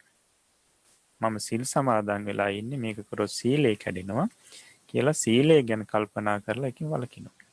ඒ වැළකීම් වශයෙන් පහළ වෙන්නේ සම්මා කම්මන්ත කියන විරති චෛසිකය. ඒ අවස්ථාවට අපි කියනවා සමාදාන විරති වශයෙන්ුයි මේ චෛසිකය පහළ වෙන්නේ කියලා. මේ සමාදාන විරතියටත් උදාහරණ කතාවක් ධර්මයේ දක්වලා තියෙනවා. ඒකත් මේ ලංකාවේම සිද්ධ වුණු කතාවක් අතීතයේදී ඔය උතුරු වඩුන්නාව කියලා තිබිලා තියෙනවා කන්දක්. මේ කන්දේ කන්ද පාමුල ගමක් තිබුණා. මේ ගමේ හිටියා ගොවි මහත්තයෙක්. ඉතින් මේ ගොවි මහත්තයා අසල තිබුණු ඔය මේ අම්බරිය කියන විහාරයේ හිටපු පිංගල බුද්ධ රක්කිත ස්වාමීන් වහන්සේ ළඟට ගිහිල්ලා සිල් සමාදන් වුණා. ස්වාමීන් වහන්සේ කෙරේ පුදුම ගරුත්වයක් මේ උපාසක මහත්තයාට තිබුණා. ඉතින් බොහොම ගුණගරුක ස්වාමීන් වහන්සේ නම ළඟට ගිහිල්ලා තමයි සිල් සමාදන් වුණේ. ඉතින් එක දවසක් කුඹුර මේ සීසාමින් හිටියා. ඉඳලා හරක් ටික ලිහනවා. ඉවරුණාට පස්සේ ඊට පස්සේ හවස බලනකොට හරක් ටික නැහැ. අර කන්දට ගිහිල්ලා. උතුරු වඩුන්නා කන්දට ගිහිල්ලා. ඉතින් මේ ගොවි මහත්තයා ඒ හරක් ගියපු පාරේ යනවා හොයමින්. යනකොට පිඹුරෙක් ඉස්සරහට ඇවිල්ලා කොහොම හරි මේ ගොවියව අල්ල ගන්නවා. වෙලා ගන්නවා. ඉතින් අතේ තියෙන හොඳ කැපෙන කැත්තකුත්. ඉතින් මේ පිඹුර වෙලාගෙන ඇඟ තද කරනකොට හිතෙනවා මේ කැත්තෙන් පිඹුරව කපලා නිදහස් වෙන්න ඕනේ. ගැලවෙන්න ඕනේ කියලා. ආයෙ සිහිපත් වෙනවා මම ගරු කළ යුතු සම්භාවනීය ස්වාමින්වහන්සේ නමක් ළඟින් අද සිල් සමාදන් වුණා. ඉතින් මම මේක කරොත් මගේ සීලය කැඩෙනවා. ඉතින් එහෙම හිතලා අර සතාට කැත්තෙන් කෙටුවේ නැහැ. ඊට පස්සේ නැවත තද කරනවා. දැන් ටික ටික පිඹුරාගේ ස්වරූපය තමයි ඇඟ තද කරන්නේ.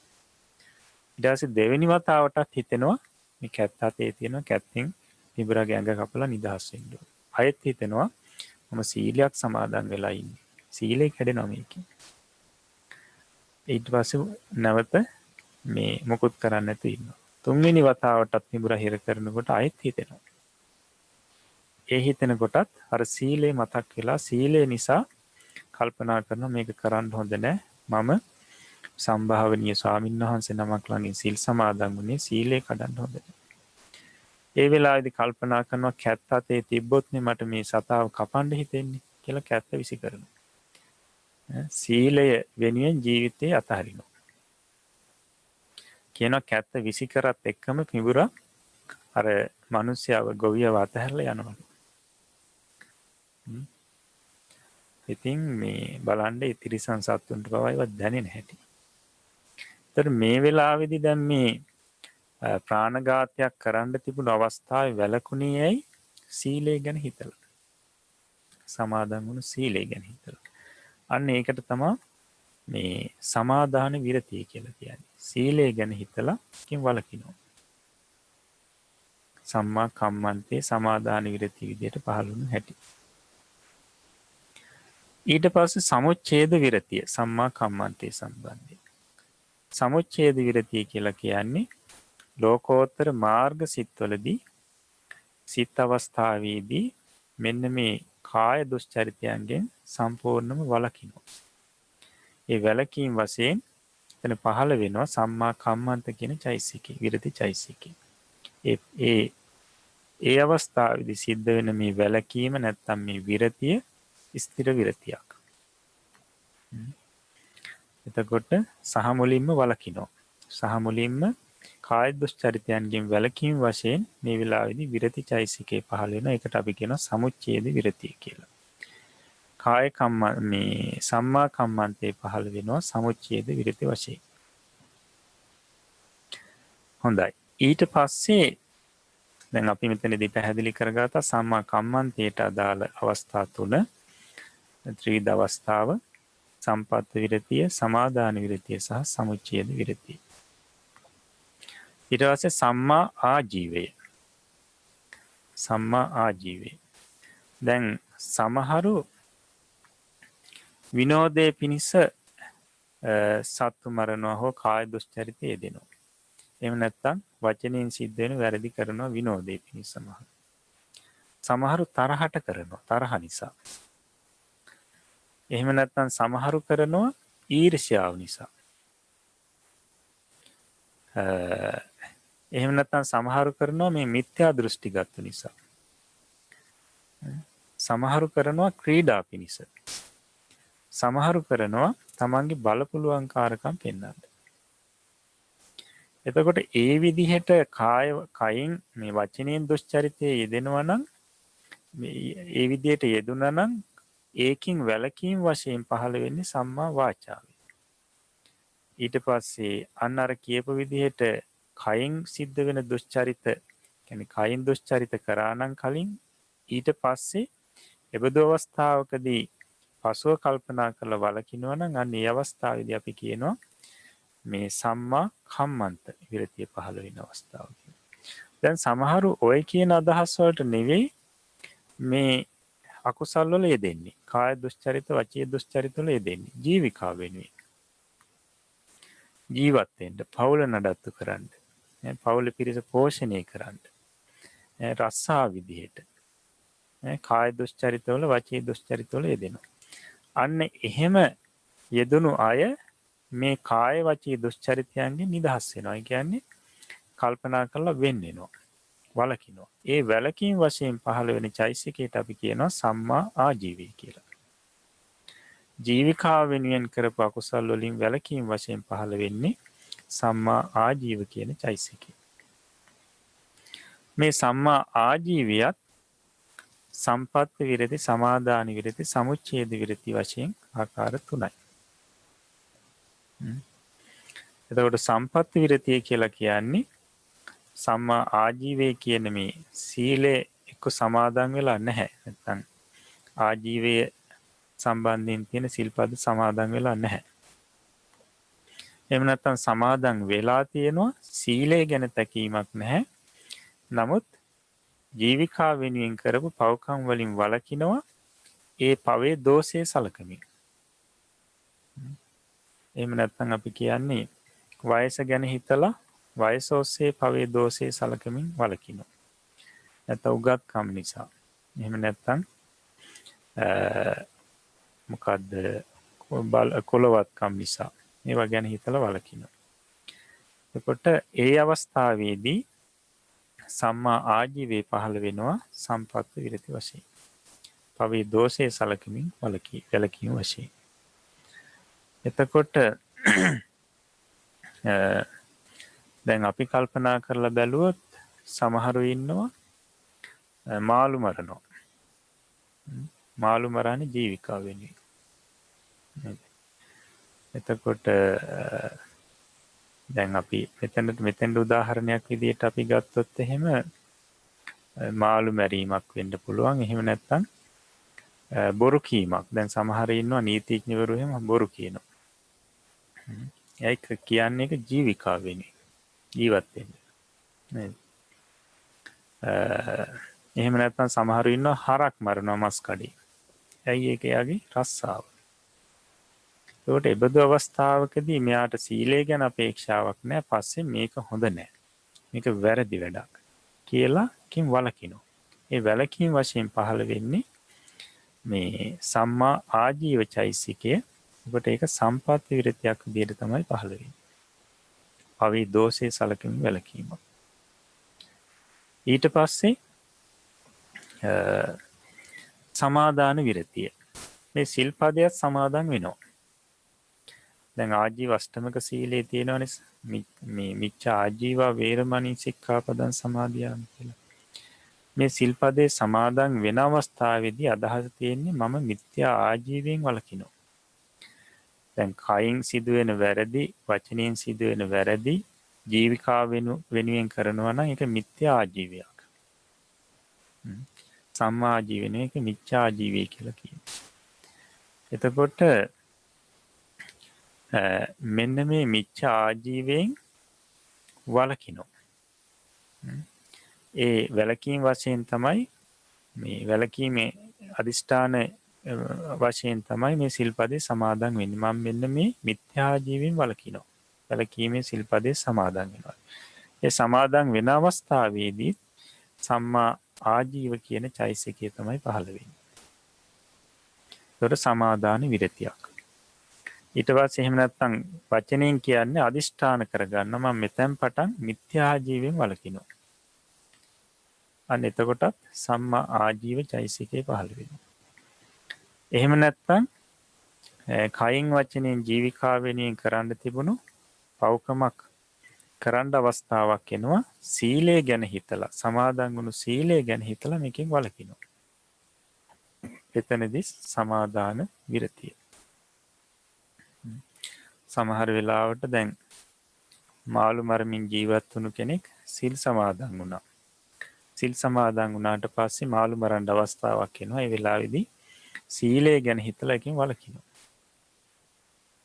එහෙම නැත්නම් නීතිඥ කෙනෙක් සිල් සමාදන් වෙලා ඊට පස්සේ සීලය ගැන හිතලා බොරු කීමෙන් වළකිනවා.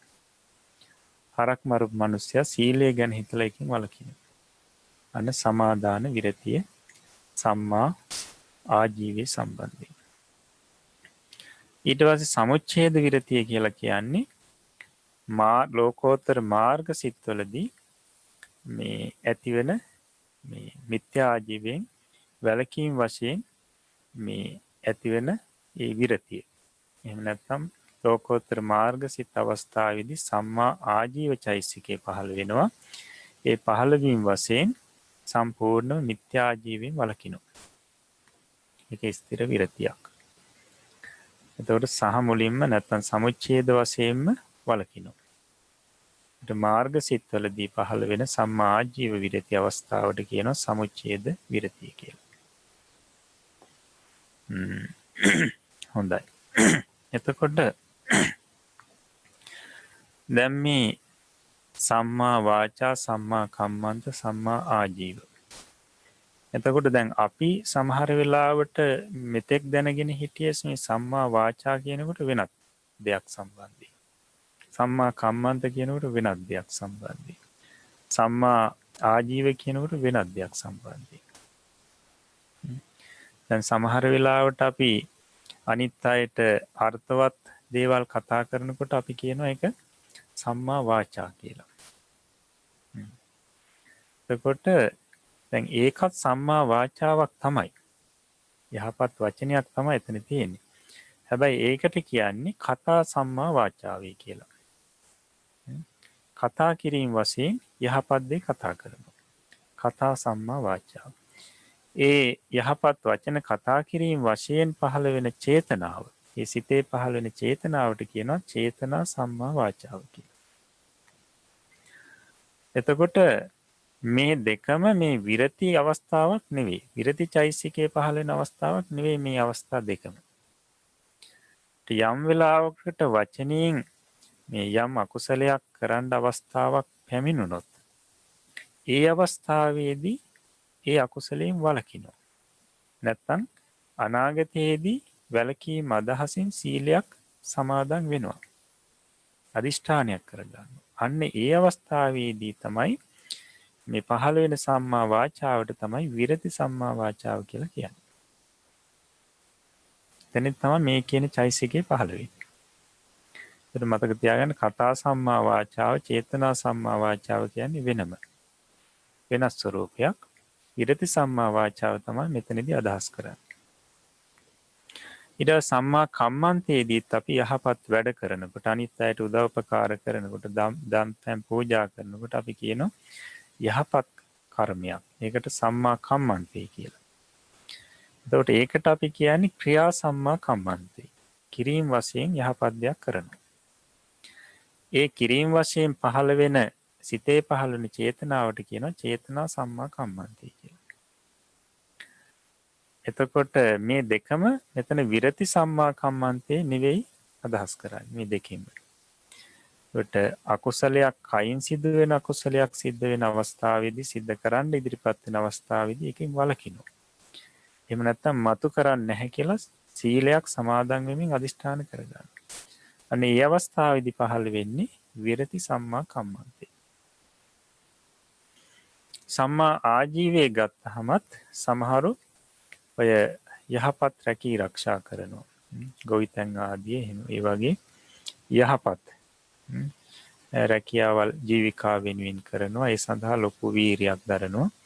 උත්සාහවත් වෙනවා. අන්නේ උත්සාහයට වීරියටත් කියනවා සම්මා ආජීවය කියලා. හැබැයි මෙතන අදහස් කරන සම්මා ආජීවය එක නෙවෙයි මේ විරති සම්මා ආජීවය. අර විදියට ජීවිකා වෙනුවෙන් මේ කයින් වචනයෙන් යම් අකුසල් සිද්ධ කරාද ඒ වලින් වළක්නා ස්වરૂපයේදී පහළ වෙන තයි වළක්නා ස්වභාවය එහෙම නැත්නම් වළකීම් වශයෙන් පහළ වෙන ධර්මයට තමයි විරති සම්මා ආජීවය කියලා කියන්නේ. මේක අපි වෙන් කරලා හඳුන ගන්න ඕනේ. හොඳයි. එතකොට අපි ඔය විරති චෛසික තුන තමයි ওই ක්‍රමයෙන් අපි පැහැදිලි කරගත්තේ. ඊළඟට අපිට තියෙන්නේ කරුණා මුදිතා චෛතසික. එතකොට මේ චෛතසික දෙකට කියනවා අප්‍රමාණ්‍ය කියලා. අප්‍රමාණ චෛතසික කියලා. අප්‍රමාණ සත්‍යයන් ගැන පවත්තන බැවින් මේ දෙක අප්‍රමාණ්‍ය නම් වේ කියලා කියනවා. සත්‍යෝ සීමා කරලා පවත්තන මේ ගුණ දෙකක්, ධර්ම දෙකක් නෙවෙයි මේ චෛතසික දෙක. මෙතෙක් සත්‍යයන් ප්‍රමාණයකට මේක පවත්තන්න ඕනි. මේ කරුණාව මුදිතාව එතනින් එහාට පවත්තන්නේ නැහැ කියලා එහෙම සීමා කිරීමක් නැහැ.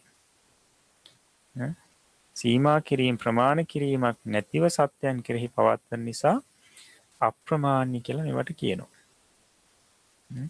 සීමා රහිතව අප්‍රමාණ සත්‍යයන් අරමුණු කරගෙන පවත්වන නිසා මේ චෛතසික වලට අප්‍රමාණ්‍ය කියලා කියනවා. හොඳයි, එතකොට බලන්න මෙතන කරුණාව මුලින්ම තියෙන්නේ. තමාට දුක් ඇති වෙනවාට නොකමැති වන්නාක් මෙන්ම අනුන් දුක් වීමත් නොකමැති වෙන අනුන් දුකින් මුදවනු කැමැති ස්වභාවය කරුණා නම් වේ කියන. දැන් තමාන්ට දුකක් ඇති වෙනකොට අපි කොහොමදවත් කැමති නැහැ. ඒක ඉවසන්නේ නැහැ. ඒකෙන් තමන් නිදහස් වෙන්නයි බලන්නේ. අන්න ඒ වගේම තමයි අනුන්ට දුකක් ඇති වෙන වෙලාවේදී ඒකට අකමැති ගතිය. ඒක නොයවසන ගතිය. ඒ දුකින් නිදහස් මුදවා ගැනීමේ කැමැති බවින් පහළ වෙන මේ ස්වરૂපයට කියනවා කරුණාව කියලා. කරුණාව. එතකොට අනුන්ගේ දැන් ඒක පැහැදිලි කරන්නේ පරදුක්ඛේ සති සාදූනං හදේ කම්පනං කරෝතිති කරුණා. අනුන්ට දුකක් ඇති වෙන අවස්ථාවේදී යහපත් මිනිසුන්ගේ ඇති වෙනවා මේ හදවත කම්පා වෙන ගතියක්. මේකට තමයි කරුණාව කියලා කියන්නේ. එතකොට අනුන්ට දුකක් දැන් ඇති වෙන අවස්ථාවේදී අන්න ඒක දැකලා නැත්නම් ඒක අහලා මේ දුකට විරුද්ධ ස්වરૂපයක් ඇති වෙනවා. විරුද්ධ ස්වરૂපයක් කියලා කියන්නේ ඒකත් එක්ක ගැටීමක් නෙවෙයි. ඒක නොයවසන ගතියක්. ඒ දුකින් ඒ අය මුදවා ගැනීමේ ස්වરૂපයක් හිතේ. දුකක් නැතුව මේ අය ඉන්නවා නම් කියන ස්වરૂපයක්. ඒ අයගේ දුක තමන්ගේ හිතින් නොයවසන ගතියක්. ඒ අය දුකින් නිදහස් කිරීමේ ඕනෑකමක්. එහෙම ස්වરૂපයක් හිතේ පහළ වෙනවා. මේකට තමයි කරුණාව කියලා කියන්නේ. එතකොට මේ කරුණාව ස්වરૂපයෙන් සමහරලාට පහළ වෙනවා ශෝකේ. ශෝකයක් පහළ වෙනවා. කරුණා ස්වરૂපයෙන් සමහරව හිතනවා මේක තමයි කරුණාව කියලා. ශෝක කරනවා හැබැයි හිතනවා කරුණාව කියලා. ඒතර ශෝකය කියලා කියන්නේ ද්වේෂය. ද්වේෂය පහළ වෙන අවස්ථාවනේ. දැන් මේ ඔන්න කාට හරි අසවලා අන්න මේ අසවල් වාහනේ හැපිලා දැන් තුවාල වෙලා කියලා ආරංචියක් එනවා. එහෙම නැත්නම් දකින්න ලැබෙනවා. එතකොට මොකද වෙන්නේ? තමන් කලබල වෙනවා. තමන් කලබල වෙනවා. නැත්නම් තමන් අසහනයටපත් වෙනවා. තමන් ගොඩාක් මේ දුක් වෙනවා. ඒ එහෙම නැත්නම් එහෙට මෙහෙට දුවනවා. අඬන මට්ටමට එනවා. මේ අවස්ථාවේදී පහළ වෙන්නේ ද්වේෂය. ද්වේෂයයි පහළ වෙන්නේ. එතකොට තැවෙනවා ඒ ගැන හිත. එතකොට ශෝකේ. ශෝකේ කියලා කියන්නේ ද්වේෂයේම පැතිකඩක් නේ. එතකොට මෙන්න මේ අවස්ථාව මේ කරුණා ස්වરૂපයෙන් පහළ වෙන්නේ ද්වේෂය නැත්නම් ශෝකේ. එතකොට සාමාන්‍යයෙන් කරුණාව කියලා කියන්නේ ශෝභන චෛතසිකයක්.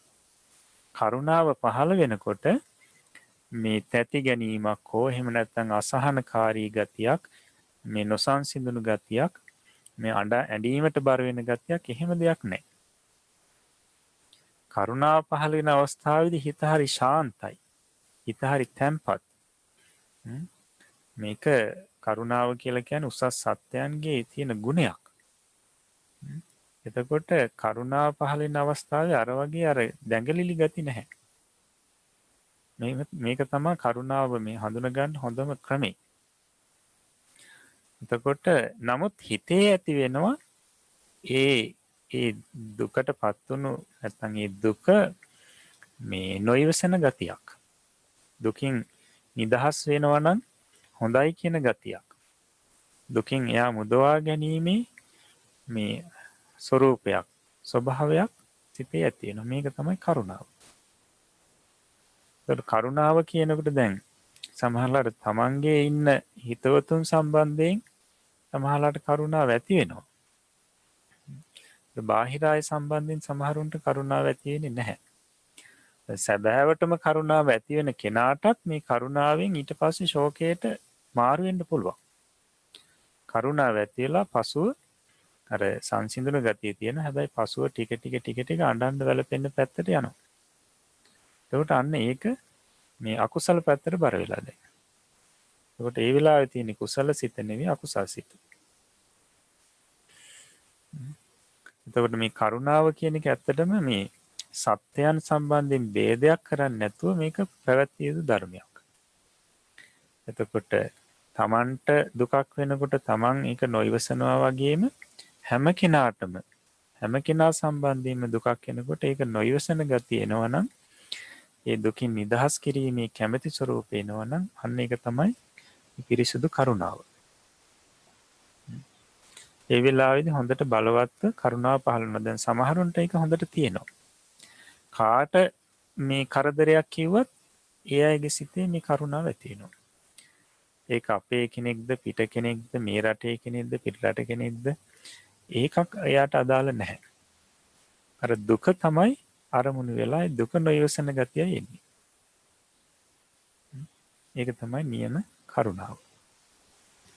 ඒකට තමන්ට හිතවතා තමන්ට හතුරා වෛරක්කාරයා මධ්‍යස්ථ කෙනා එහෙම ભેදයක් ඇති වෙන්නේ නැහැ. කාට උනත් කරදරයක් වෙනකොට ඒ සම්බන්ධයෙන් හිතේ අර කම්පාවටපත් වෙන ගතියක් ඇති වෙනවා. ඒක නොයවසන ගතියක් ඇති වෙනවා. මේක තමයි කරුණාව. ඒතර කරුණාවට බොහොම බාධකයි මේ ශෝකය කියන එක.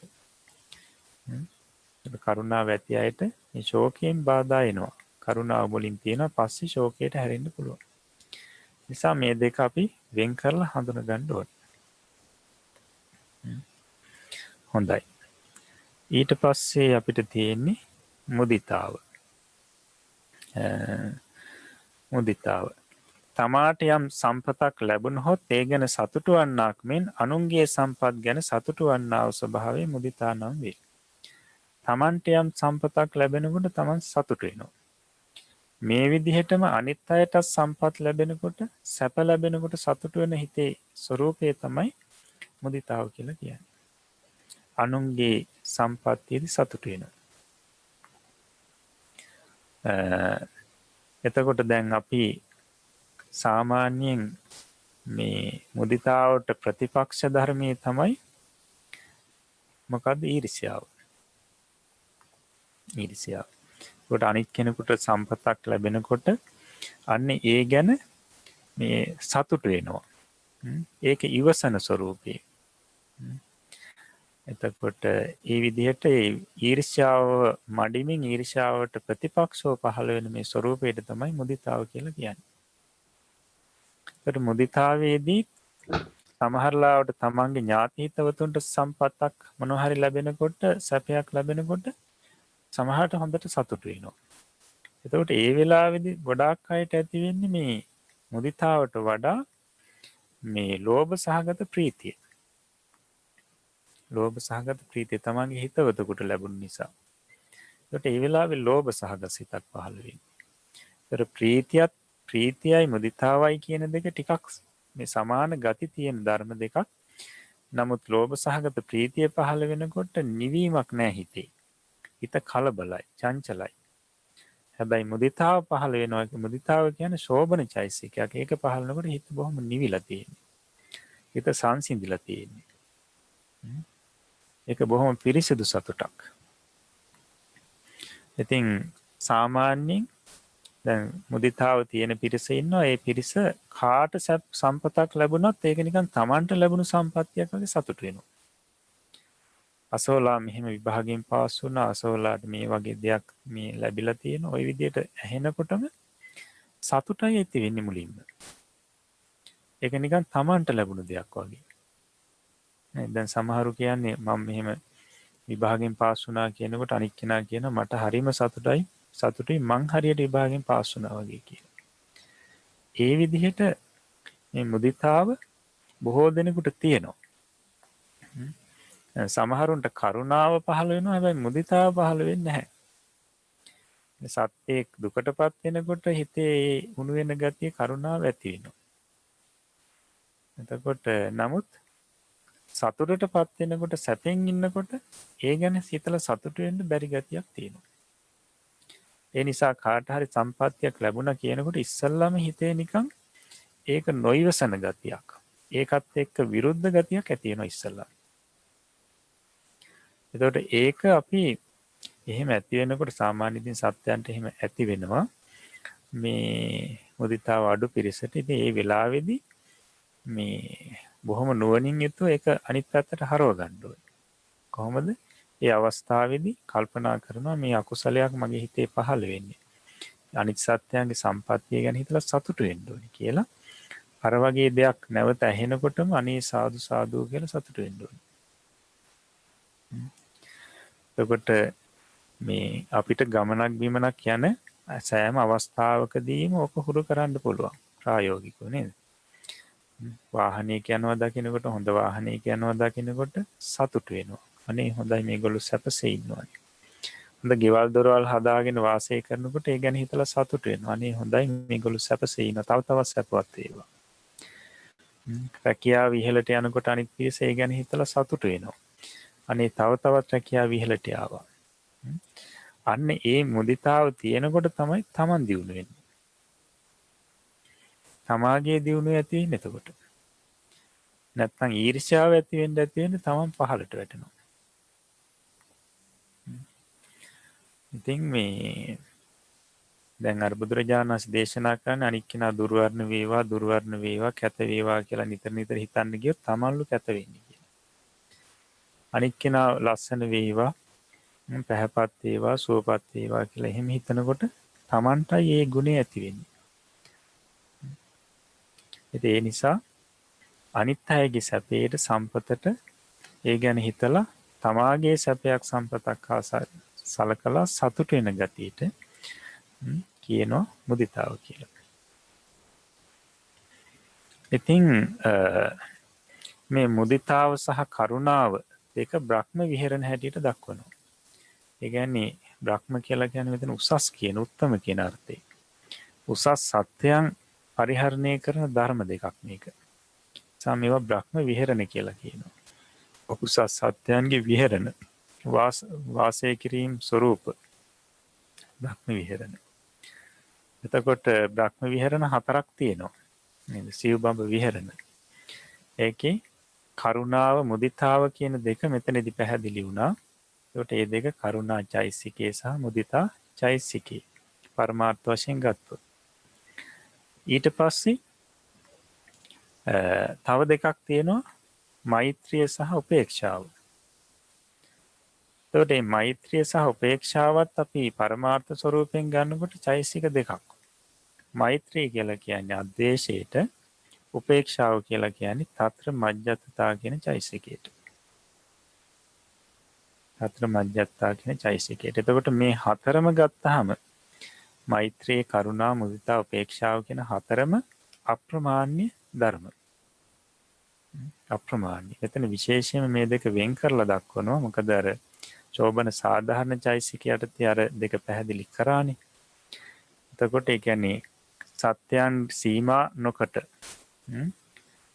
මෙච්චර ප්‍රමාණයකට වැඩි යුතුයි එතනින් එහාට වඩන්නේ නැහැ කියලා එහෙම සීමා නැතුව අප්‍රමාණ සත්‍යයන් කෙරෙහි පවත්වන ධර්ම නිසා මේවට කියනවා අප්‍රමාණ කියලා. හොඳයි. ඊට පස්සේ ප්‍රඥාව අවසාන චෛසිකේ ප්‍රඥාව. බලන්න. සිතින් දැනගන්නවට වඩා හොඳින් වඩා පිරිසිදු ලෙස වඩා ගැඹුරු ලෙස අරමුණ දක්නා ස්වභාවයේ ප්‍රඥා චෛසිකේ. ඒකට අමෝහයත් විද්‍යාවත් කියලා කියනවා. අමෝහය කියලා කියනවා විද්‍යාව කියලා කියනවා. එතකොට අපි ඉස්සෙල්ලා කතා කරා මෝහය ගැන. අරමුණේ සැබෑ ස්වરૂපේ වසන ස්වභාවයට මෝහය කියලා කිව්වා. දැන් මේකට කියනවා අමෝහය කියලා. අන්න අර මෝහයට විරුද්ධ ස්වરૂපය. අරමුණේ නැත්නම් අරමුණ පිරිසිදු ලෙස ගැඹුරු ලෙස දක්නා ස්වરૂපය. එහෙම නැත්නම් අරමුණේ සැබෑ ස්වરૂපේ අවිපරීත බවින් නැත්නම් තත්ත්ව පරිද්දෙන් දක්නා ස්වરૂපේ නැත්නම් දැකීමට උපකාර වන ධර්මයට කියනවා ප්‍රඥාව. නැත්නම් අමෝහය කියලා කියනවා. එතකොට දුක හැටියට දකින්නවා නේද? ඊට පස්සේ දුකට හේතුව හැටියටම දකින්නවා, සැපේ හැටියටම දකින්නවා, සැපේට යන මාර්ගයේ ආකාරයෙන්ම දකින්නවා මාර්ගයේ හැටියට. සැපේ මාර්ගයේ හැටියට. නැත්නම් ධර්මයන්ගේ සැබෑ ස්වરૂපයේ අනිත්‍යතාවය, දුක්ඛතාවය, අනාත්මතාවය ඒ අවිපරීත බවින්ම දකිනවා. දැන් කුසලයේ අකුසලයේ, කුසලයේ කුසලයේ විදිහටත්, අකුසලයේ අකුසලයේ විදිහටත්, හොඳ දේ හොඳ දේ විදිහටත්, නරක දේ නරක දේ විදිහටත්, ඊට පස්සේ පිළිකුල් දේ පිළිකුල් විදිහටත්, අපිළිකුල් දේ නොපිළිකුල් විදිහටත් මේ තත්ත්ව පරිද්දෙන් අරමුණ දකිනවා. ඒ දක්නා ස්වභාවය නැත්නම් දැකීම් ස්වરૂපයෙන් පහළ වෙන්නේ මේ ප්‍රඥා චෛසිකේ, අමෝහ චෛසිකේ. එතකොට මේ අමෝහ චෛසිකේට ඉතින් එක එක නම් දක්වලා තියෙනවා. යෝනිසෝ මනසිකාරය, ඊට පස්සේ විද්‍යාව කියලා කියනවා. ඊට පස්සේ ගත්තොත් අපි සම්පජඤ්ඤ කියලා කියනවා. මේ එක එක නම් වලින් කියනවා. හොඳයි. එතකොට අමෝහ චෛසිකේ නැත්තම් ප්‍රඥා චෛසිකේ තමයි අපි පැහැදිලි කරගන්න යෙදුනේ. ඊට පස්සේ ශෝබන සාධාරණ චෛසික 19, විරති 3, අප්‍රමාණ්‍ය 2, ප්‍රඥා චෛසිකේ යන මේ චෛසික 25ට ශෝබන චෛසිකයයි කියනු ලැබේ. ශෝබන රාශියට අයිති චෛසික අපි සියල්ලක්ම දැන් පැහැදිලි කරගත්තා. එතකොට ශෝබන සාධාරණ 19යි, විරති 3යි, අප්‍රමාණ්‍ය 2යි, ප්‍රඥා චෛසිකයයි කියන මේ 25ට කියනවා ශෝබන චෛතසික කියලා. හොඳයි. එතකොට විශේෂ කරුණු යටතේ පැහැදිලි කරන මෙතන දක්වලා තියෙන ටික අපි කලින්ම පැහැදිලි කරා. ඊට පස්සේ මෛත්‍රී, කරුණා, මුදිතා, උපේක්ෂා කියන අප්‍රමාණ්‍ය ගැනත් අපි පැහැදිලි කරගත්තා. ඊට පස්සේ තියෙනවා මේවා කටපාඩම් කරගන්න කියලා. මං හිතනවා මේ වෙනකොට කවුරුත් පාඩම් කරගෙනයි තියෙන්නේ කියලා. එතකොට එතනේ දක්වනවා පස්ස වේදනා, සංඥා, චේතනා, එකග්ගතා, ජීවිතේන්ද්‍රිය, මනසිකාරයි, සර්වචිත්ත සාධාරණ චෛසික 7කි. විතක්ක, විචාර, අධිමොක්ඛ, විරිය, පීති, ඡන්දයි, ප්‍රකීර්ණක චෛසික 6කි. මෝහයිරික, අනුත්ථප්ප, උද්ධච්ච, ලෝභ, ditthi, මාන, දෝස, ඉස්සා, මච්චරිය, කුක්කුච්ච, තීන, මිද්ධ, විචිකිච්ඡායි අකුසල චෛසික 3කි.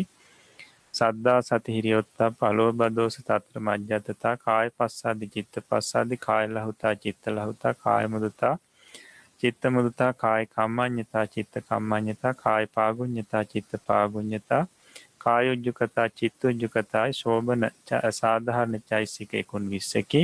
කියන්නේ 19ක් කියන එක. සම්මා වාචා, සම්මා කම්මන්ත, සම්මා ආජීවයයි විරති 3කි.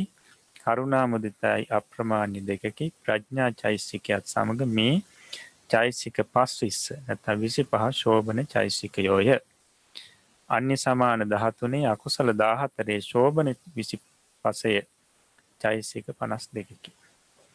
එතකොට අපි දැන් මෙතනදී චෛසික 52ම පැහැදිලි කරගත්ත මේ වෙනකොට. ඒතර අන්‍ය සමාන 13යි, අකුසල් චෛසික 14යි, ශෝබන චෛසික 25යි, සියල්ලම 52යි. එතකොට චෛතසික කියන පරමාර්ථ ධර්ම ටික අපි සම්පූර්ණයෙන්ම පැහැදිලි කරගන්න යෙදුණා. මේ වෙනකොට චිත්තය, චෛතසිකය කියන දෙකම මේ පරමාර්ථ දෙක ගැනම අපි පැහැදිලි කරගන්න යෙදුණා. ඊට පස්සේ අපිට රූපේ සහ නිර්වාණය ගැන ඉගෙන ගන්න තියෙනවා. ඊට කලින් අපිට මේ සිත් තනියෙන් පහළ වෙන්නේ චෛතසිකත් එක්කමනේ පහළ වෙන්නේ. එතකොට ඒ සිතක පහළ වෙන චෛතසික මොනවද කියලා අපිට විස්තර වශයෙන් දැනගන්න තියෙනවා ඊළඟ පාඩම් වලින්. එතකොට ඒකෙදී අපි කල්තියාම පිරිසට වගුවක් මේ ලබා දෙනවා. එතකොට ඒක තමන් මුද්‍රණය කරගන්න. එහෙම නැත්නම් ඒක බලාගෙන තමන් ලියනවා නම් තමන්ම එකක් හදා ගන්නවා නම් ලියලා වඩාත් හොඳයි. එතකොට තව ටිකක් චෛතසික මතකේ හිටිනවා. සර වගුවක් ලබා දෙන එක මුද්‍රණය හෝ කරගෙන ඒක ළඟ තියාගන්න ඊළඟ පාඩම් වලට ඒක අවශ්‍ය වෙනවා. අපිට එතකොට ඒ වගුවේ අපි සිත් ඉදිරියේදී ඒවල පහළ වෙන චෛතසික ලකුණු කරනවා. එතකොට තමයි වඩාත්ම මේ ගැන මේ පැහැදිලි දැනුමක් ඇති වෙන්නේ. හොඳයි. ඊට පස්සේ අපිට අන්‍ය සමාන චෛතසික සංප්‍රයෝගය කියන මේ 7 වෙනි පාඩම ඊළඟට කරන්න තියෙන්නේ. අපි එතකොට ඊළඟ වාරෙදී ඒක කරනවා ඊළඟ දවසේදී. හොඳයි එහෙමනම් අදට අපි අභිධර්ම පාඩම මෙතකින් හමාර කරනවා. ඊළඟට අපි බලමු පාලි පාඩම. අපිට ප්‍රශ්න තියෙන අභිධර්මයේ. හොඳයි. පළවෙනි ප්‍රශ්නේ මේ අද කරපු පාඩමට අදාළ ප්‍රශ්න මේවා. අසාධාරණ ශෝභන චෛසික කොපමණද? ඒ මොනවාද? ඒවා එක එකක් පැහැදිලි කරන්න. ඊට පස්සේ 2 සම්මා වාචාදී චෛසික 3ට විරතියයි කියන්නේ කුමක් නිසාද?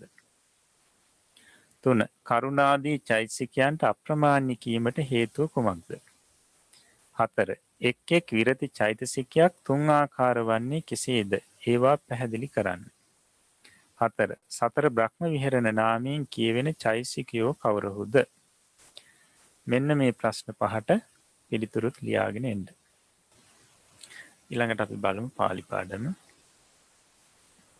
එදා අපි දුන්නා පාලි වාක්‍ය කිහිපයක් සිංහලට පරිවර්තනය කරන්න. ඒක ගන්න ලියලා තියෙන එක. හොඳයි. පහත දී ඇති පාලි වාක්‍ය සිංහලට නගන්න. පළවෙනි එක තමයි හීයෝ සායන් යාචකෝ මම සන්තිකං ආගන්තා වීහිං යාචී. හීයෝ ඊයේ සායන් හවස යාචකෝ යාචකයා මම සන්තිකං ආගන්තා මගේ සමීපයට පැමිණ වීහිං යාචී වී ඉල්ලුවේය. 2 චෝරා කම්මකාරයෙහි සද්දින් තේසං හත්තේහි ගෝනං අපහරුන්. චෝරා සොරු කම්මකාරයෙහි සද්දින් කම්කරුවන් සමග තේසං හත්තේහි ඔවුන්ගේ අත්වලින් ගෝනං අපහරුන් ගුණාට පහර දුන්හ. ඒ කියන්නේ සොරු කම්කරුවන් සමග එකතු වෙලා ඒ අයගේ අත්වලින් ගුණාට පහර දුන්නා කියලා කියන්නේ දෙගොල්ලෝ එකතු වෙලා ගුණාට අත්වලින් ගැහුවා කියලා. 3 චෝරා හීයෝ බුහුපාලස්ස නිදිහින් හරින්සු.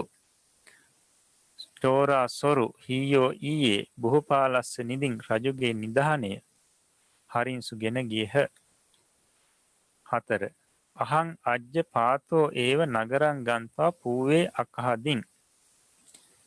අහම් මම අජ්ජ පාතෝ ඒව අද උදෑසනම නගරං ගන්තා නගරයට ගොස් පූවේ අකහදින් කැවුම් කෑවෙමි. ඊට පස්සේ 5 හීයෝ සායන් අම්හාකං අස්සාච ගෝනාච සුනකහාච අජාච වරාහාච මිගේහි සද්දින් මග්ගේ දහවින්සු. හීයෝ සායන් ඊයේ හවස අම්හාකං අපගේ අස්සාච අශ්වයෝද ගෝනාච ගොන්නුද සුනකහච බල්ලෝද අජාච එළුවෝද වරාහාච ඌරෝද මිගේහි සද්දින් මුවන් සමග මග්ගේ මාර්ගයේහි දහවින්සු දිවූහ. තුම්හේ නගරං ගන්තා මංචේ කිනිත්තහ. තුම්හේ නුබලා නගරං ගන්තා නගරයට ගොස් මංචේ ඇඳන් කිනිත්තහ. ප්‍රශ්නයක් මිලදී ගත්තෙහුද? 7 යදා බුද්ධෝ අම්හාකං තුම්හේ ඉදම්මා කරිත්ත ඉති අභාසි තදා මයන් තන්න අකරිම්හා. යදා යම් කලක බුද්ධෝ බුදුරජාණන් වහන්සේ අම්හාකං අපට තුම්හේ ඉදම්මා කරිත්ත කියලා උද්දෘත ඇතුලේ තියෙන්නේ මේ කියපු කතාව බුදුරජාණන් වහන්සේ. මොකද්ද?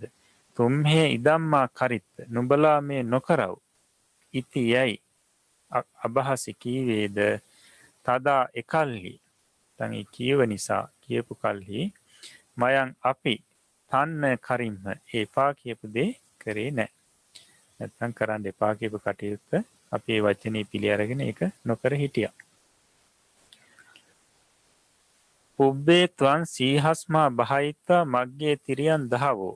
පුබ්බේ පෙර ත්වන් නුඹ සීහස්මා බහයිත්වා සිංහා කෙරෙන් බියවි. මග්ගේ මාර්ගෙහි තිරියන් දහවෝ සරස දිව්වෙහි. හොඳයි. ඊට පස්සේ අඩුතෙන් කර්මපද යොදා පුරවන්න කියලා අපි දුන්න වාක්‍ය කිහිපයක් මම හිතනවා කවුරුත් ඒවා ලියලා ඇති කියලා.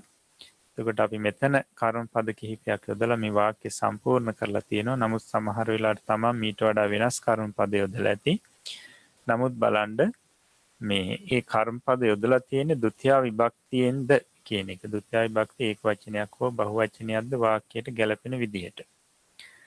ඉතින් බලමු අපි පළවෙනි එක පුරුෂෝ ගච්ඡති කියලා අපි දුන්නේ පුරුෂෝ ගාමං ගච්ඡති. පුරුෂයා ගමට යයි. අන්න ගාමං කියන එක කර්මපදයේ ဒုတိ ය විභක්ති ඒක වචන පදේ.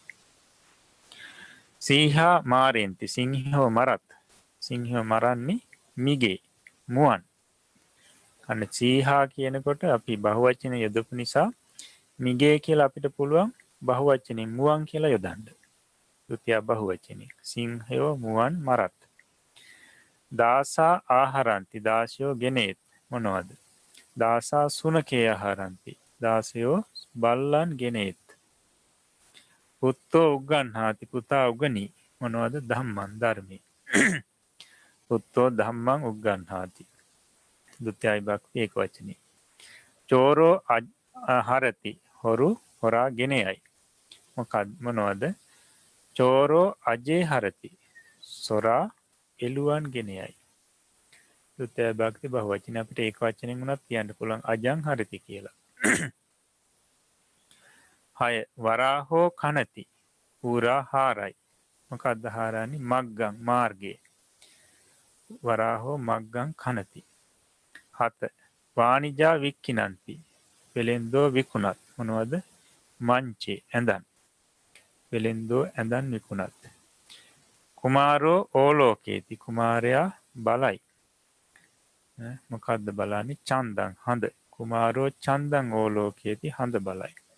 නැත්තම් කුමාරෝ සූර්යං ඕලෝකේති ඉර බලයි. ඔය විදිහට යොදන්න පුළුවන්. හොඳයි ඊට පස්සේ අපි දුන්නා අතීත කාලික ක්‍රියාපද කිහිපයක් වර්ණංවන්න. අර පච අපචි පචි විදිහට ඉවරණංගුපු විදිහට. බලමු අපි චින්දි කියන එක කැපුවේ කියන අර්ථය ගෙන දෙන අතීත කාලික ක්‍රියාවක්. අචින්දි චින්දි අචින්දී චින්දී අචින්දින්සු චින්දින්සු අචින්දුන් චින්දුන් අචින්දෝ චින්දෝ අචින්දිත්ත චින්දිත්ත අචින්දින් චින්දින් අචින්දිම්හ චින්දිම්හ අචින්දිම්හා චින්දිම්හා. ඊට පස්සේ වික්කිනි විකුණුවේය.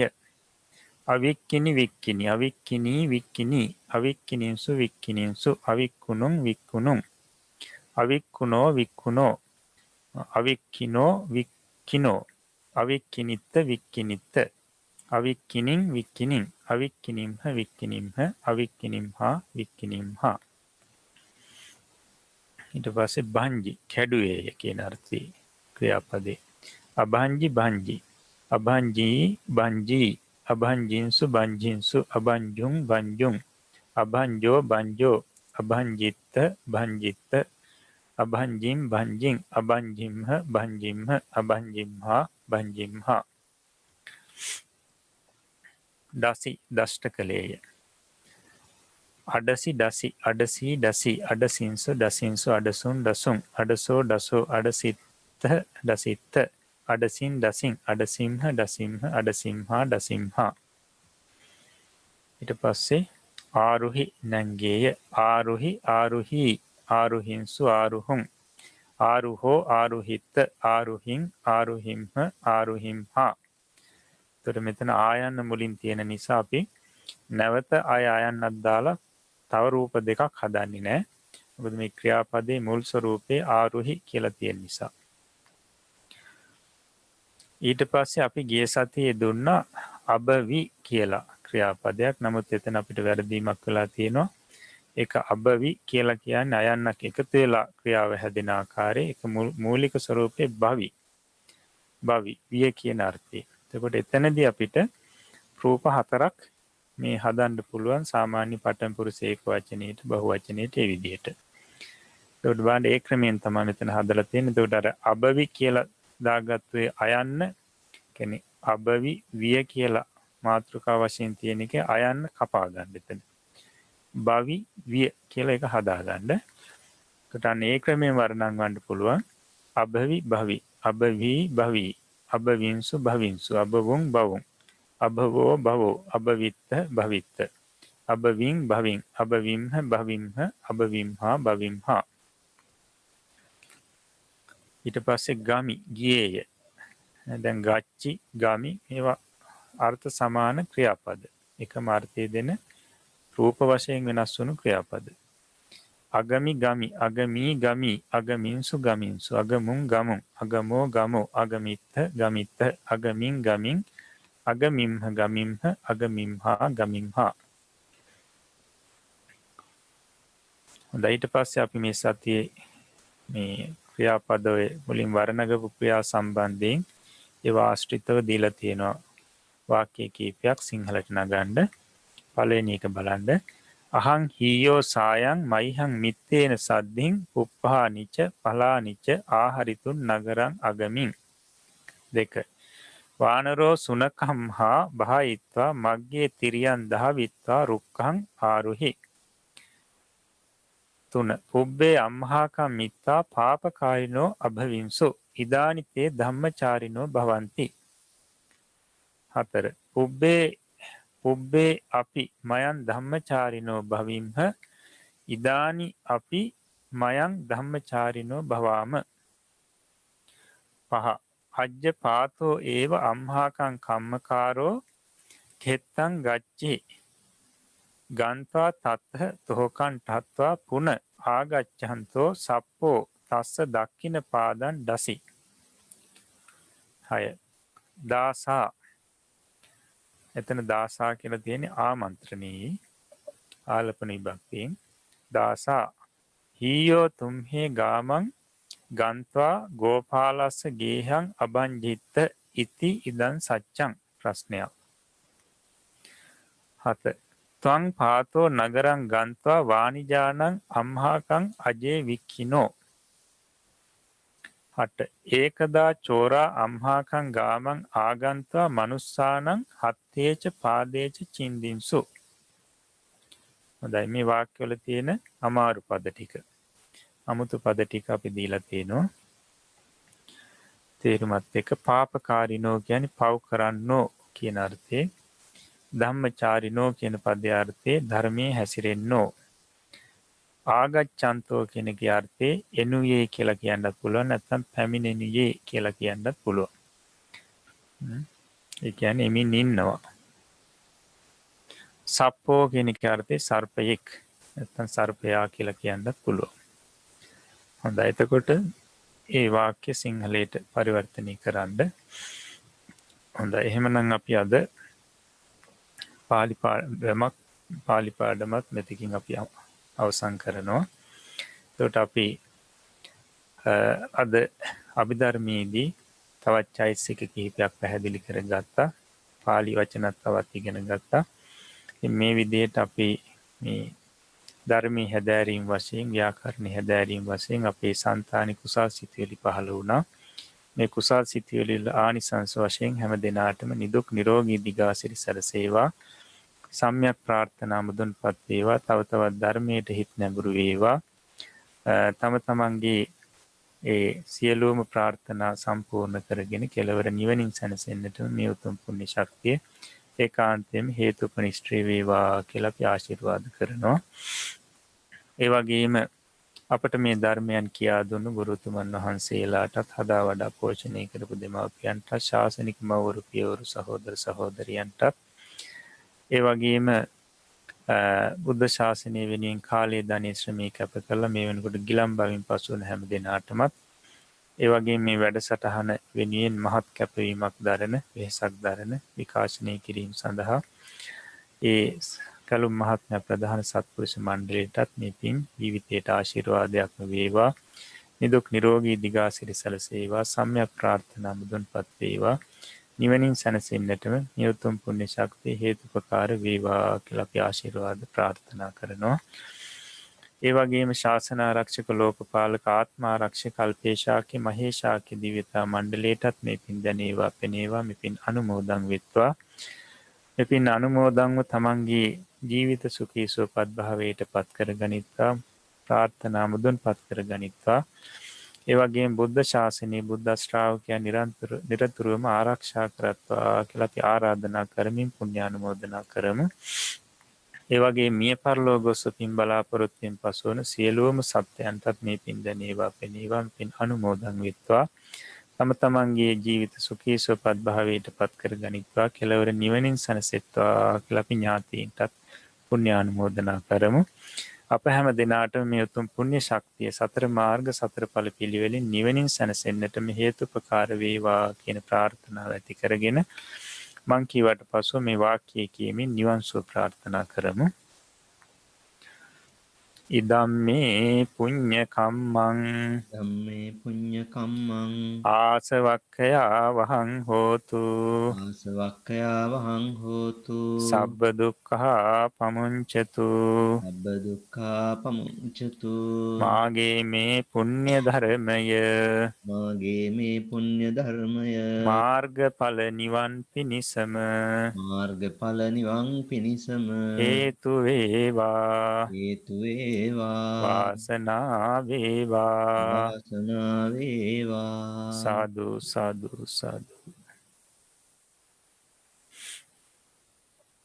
තුන්ලොවක් සනසා වදාළ ශාන්තිනායක අමාමෑණී සම්්‍යක් සම්මා සම්බුදු දස බලධාරී සර්වඥ රාජෝත්තමයන් වහන්සේගේ මේ මහා කාරුණික සම්මා සම්බුදු ශාසනය පීඨාධාර කරගෙන සංසාර සාගරයෙන් ඈතර වීමට ප්‍රයත්න දරන්නා වූ මේ සත්පුරුෂ සෑම සිළු දෙනා වෙතම පතල කරුණාවෙන් යුක්තවම ලෞතර බුදුරජාණන් වහන්සේගේ අනවශේෂ දේශනාව වූ පරම ගම්භීර අභිධර්ම දේශනාව අපට වටහා ගත හැකි ආකාරයෙන් ඊටාම මනවින් නමුත් සියලු ගම්භීර අභිධර්මාර්ථයෝ සහිතවම පැහැදිලි කර දෙන්නට මහත් වෙහෙසක් ගනිමින් වැඩසටහන් 29ක් පුරාවට චිත්ත කාණ්ඩයට අයත් සිත් සියල්ලම පිළිබඳවත් චෛතසික කාණ්ඩයට අයත් චෛතසික 52 පිළිබඳවත් සම්පූර්ණයෙන්ම අපිට පැහැදිලි කර දුන්නා වූ අපේ ගෞරවනීය ගුරු දේවෝත්තම නම කියනට අවසරයි පූජනීය විනයාචාර්ය ගලේවෙල ඥානදර්ශන ස්වාමීන්ද්‍රෝත්තමයන්න් වහන්සේට අපි අපේ උත්තමාංග නමස්කාරය මේ මොහොතේදී පුද කර සිටිනවා. ගෞරවනීය ස්වාමීන්ද්‍රයන්න් වහන්සේ මේ පෞරාණික තේරවාදයේ වැඩසටහනට සම්බන්ධ වෙමින් වැඩසටහන් 29ක් පුරාවට මාස 8කට අධික කාලයක් තිස්සේ අඛණ්ඩව මේ උතුම් ධර්මය අපිට මනවින් පැහැදිලි කර දෙන්නට යෙදුණා. ඉදිරියේදී මේ පැහැදිලි කර දෙන්නට යෙදුච්ච ධර්මය තව තවත් ගම්භීරාර්ථයෙන්ම ඊටාම මනවින් මේ නිවන් ධර්මයට සම්බන්ධ කරමින් ජීවිතවලට සම්බන්ධ කරමින් පැහැදිලි කර දෙන්නට බලාපොරොත්තු වෙනවා. ඒ නිසාවෙන් අද දවසේදී මීළඟට ආරම්භ කරන්නට නියමිතව තිබෙන ධර්ම සාකච්ඡාමය වැඩසටහන මෙතෙක් සාකච්ඡා කළ චිත්ත කාණ්ඩයට චෛතසික කාණ්ඩයට අදාළ ප්‍රශ්න සාකච්ඡා කෙරෙන ඔබගේ ගැටලු සාකච්ඡා කරන මේ වැඩසටහන ආරම්භ කරන්නට මත්තෙන් අපි මේ වැඩසටහන YouTube වීඩියෝ සඳහා නිල වශයෙන් අපි අවසන් කරන්නට බලාපොරොත්තු වෙනවා. ඒ නිසාවෙන් අපි මේ මොහොතේදී ගෞරවනීය ස්වාමින් වහන්සේ විසින් මේ අපට අනුකම්පාවෙන් ලෝක සත්වයාට අනුකම්පාවෙන් අනාගත ලෝකයට අනුකම්පාවෙන් සිද්ධ කළ මේ මාහැඟි පුණ්‍ය කර්මය අපිත් අනුමෝදන් වෙමි. අප විසින් මේ උදාාරතර පින්කමට සම්බන්ධ වෙමින් කාලාන්තරයක් තිස්සේ මේ ධර්මය ඉගෙන ගන්නට වෙහෙස වෙලා මේ ධර්මයේ දරා ගන්නට වෙහෙස වෙලා මේ ධර්මයේ බෙදා හදා දෙන්නට වෙහෙස වෙලා ජනිත කරගත්තා වූ සියලුම පුණ්‍ය සම්භාර ශක්තියත් ගෞරවනීය ස්වාමීන් වහන්සේටත් අනුමෝදන් කරමි. ඒ වගේම මේ වැඩසටහන් 29 පුරාවට මේ දීර්ඝ කාලය පුරාවට අප අතින් දැනුවත්ව හෝ නොදැනුවත්ව ගෞරවනීය ස්වාමීන් වහන්සේට ගුරු දේවෝත්තමයන් වහන්සේට අප අතින් සිදුනා වූ සියලු වරදට කමා කර ගනිමින් අපි ගෞරවනීය ස්වාමීන් වහන්සේ වන්දනා කරමින් 29 වැනි පෞරාණික තේරවාදය අභිධර්මය වැඩසටහන මේ ආකාරයට නිල වශයෙන් නිමා කරමු. හොඳයි. සියලු දෙනාම මාත් සමගම එක්ව ගෞරවනීය ස්වාමීන් වහන්සේ වන්දනා කරන්න සූදානම් වන්න. අවසරයි ස්වාමීනි. ඕකාස වන්දාමි බන්තේ හෝතු මයා කතං පුඤ්ඤං සාමිනානුමෝදිතබ්බං සාදු සාදු අනුමෝදාමි. පාමිනා කතං පුඤ්ඤං මයං දාතබ්බං සාදු අනුමෝදිතබ්බං. සාදු සාදු අනුමෝදාමි. ඕකාස ద్వාරත්තේන කතං සබ්බං අච්චයං කමත මේ බන්තේ අමාමි කමිතබ්බං. සාදු කාස කමාමි බන්තේ. සුකේ හෝතු නිබ්බාන පච්චය හෝතු සබ්බ දුක්ඛා පමංචතු සුවපත් වේවා. සීලවන්තං ගුණවන්තං පුඤ්ඤක්කෙත්තං අනුත්තරං දුල්ලභේන මයා ලද්දං බුද්ධ පුත්තං නමහං. සුවපත් වේවා. සුවපත් වේවා.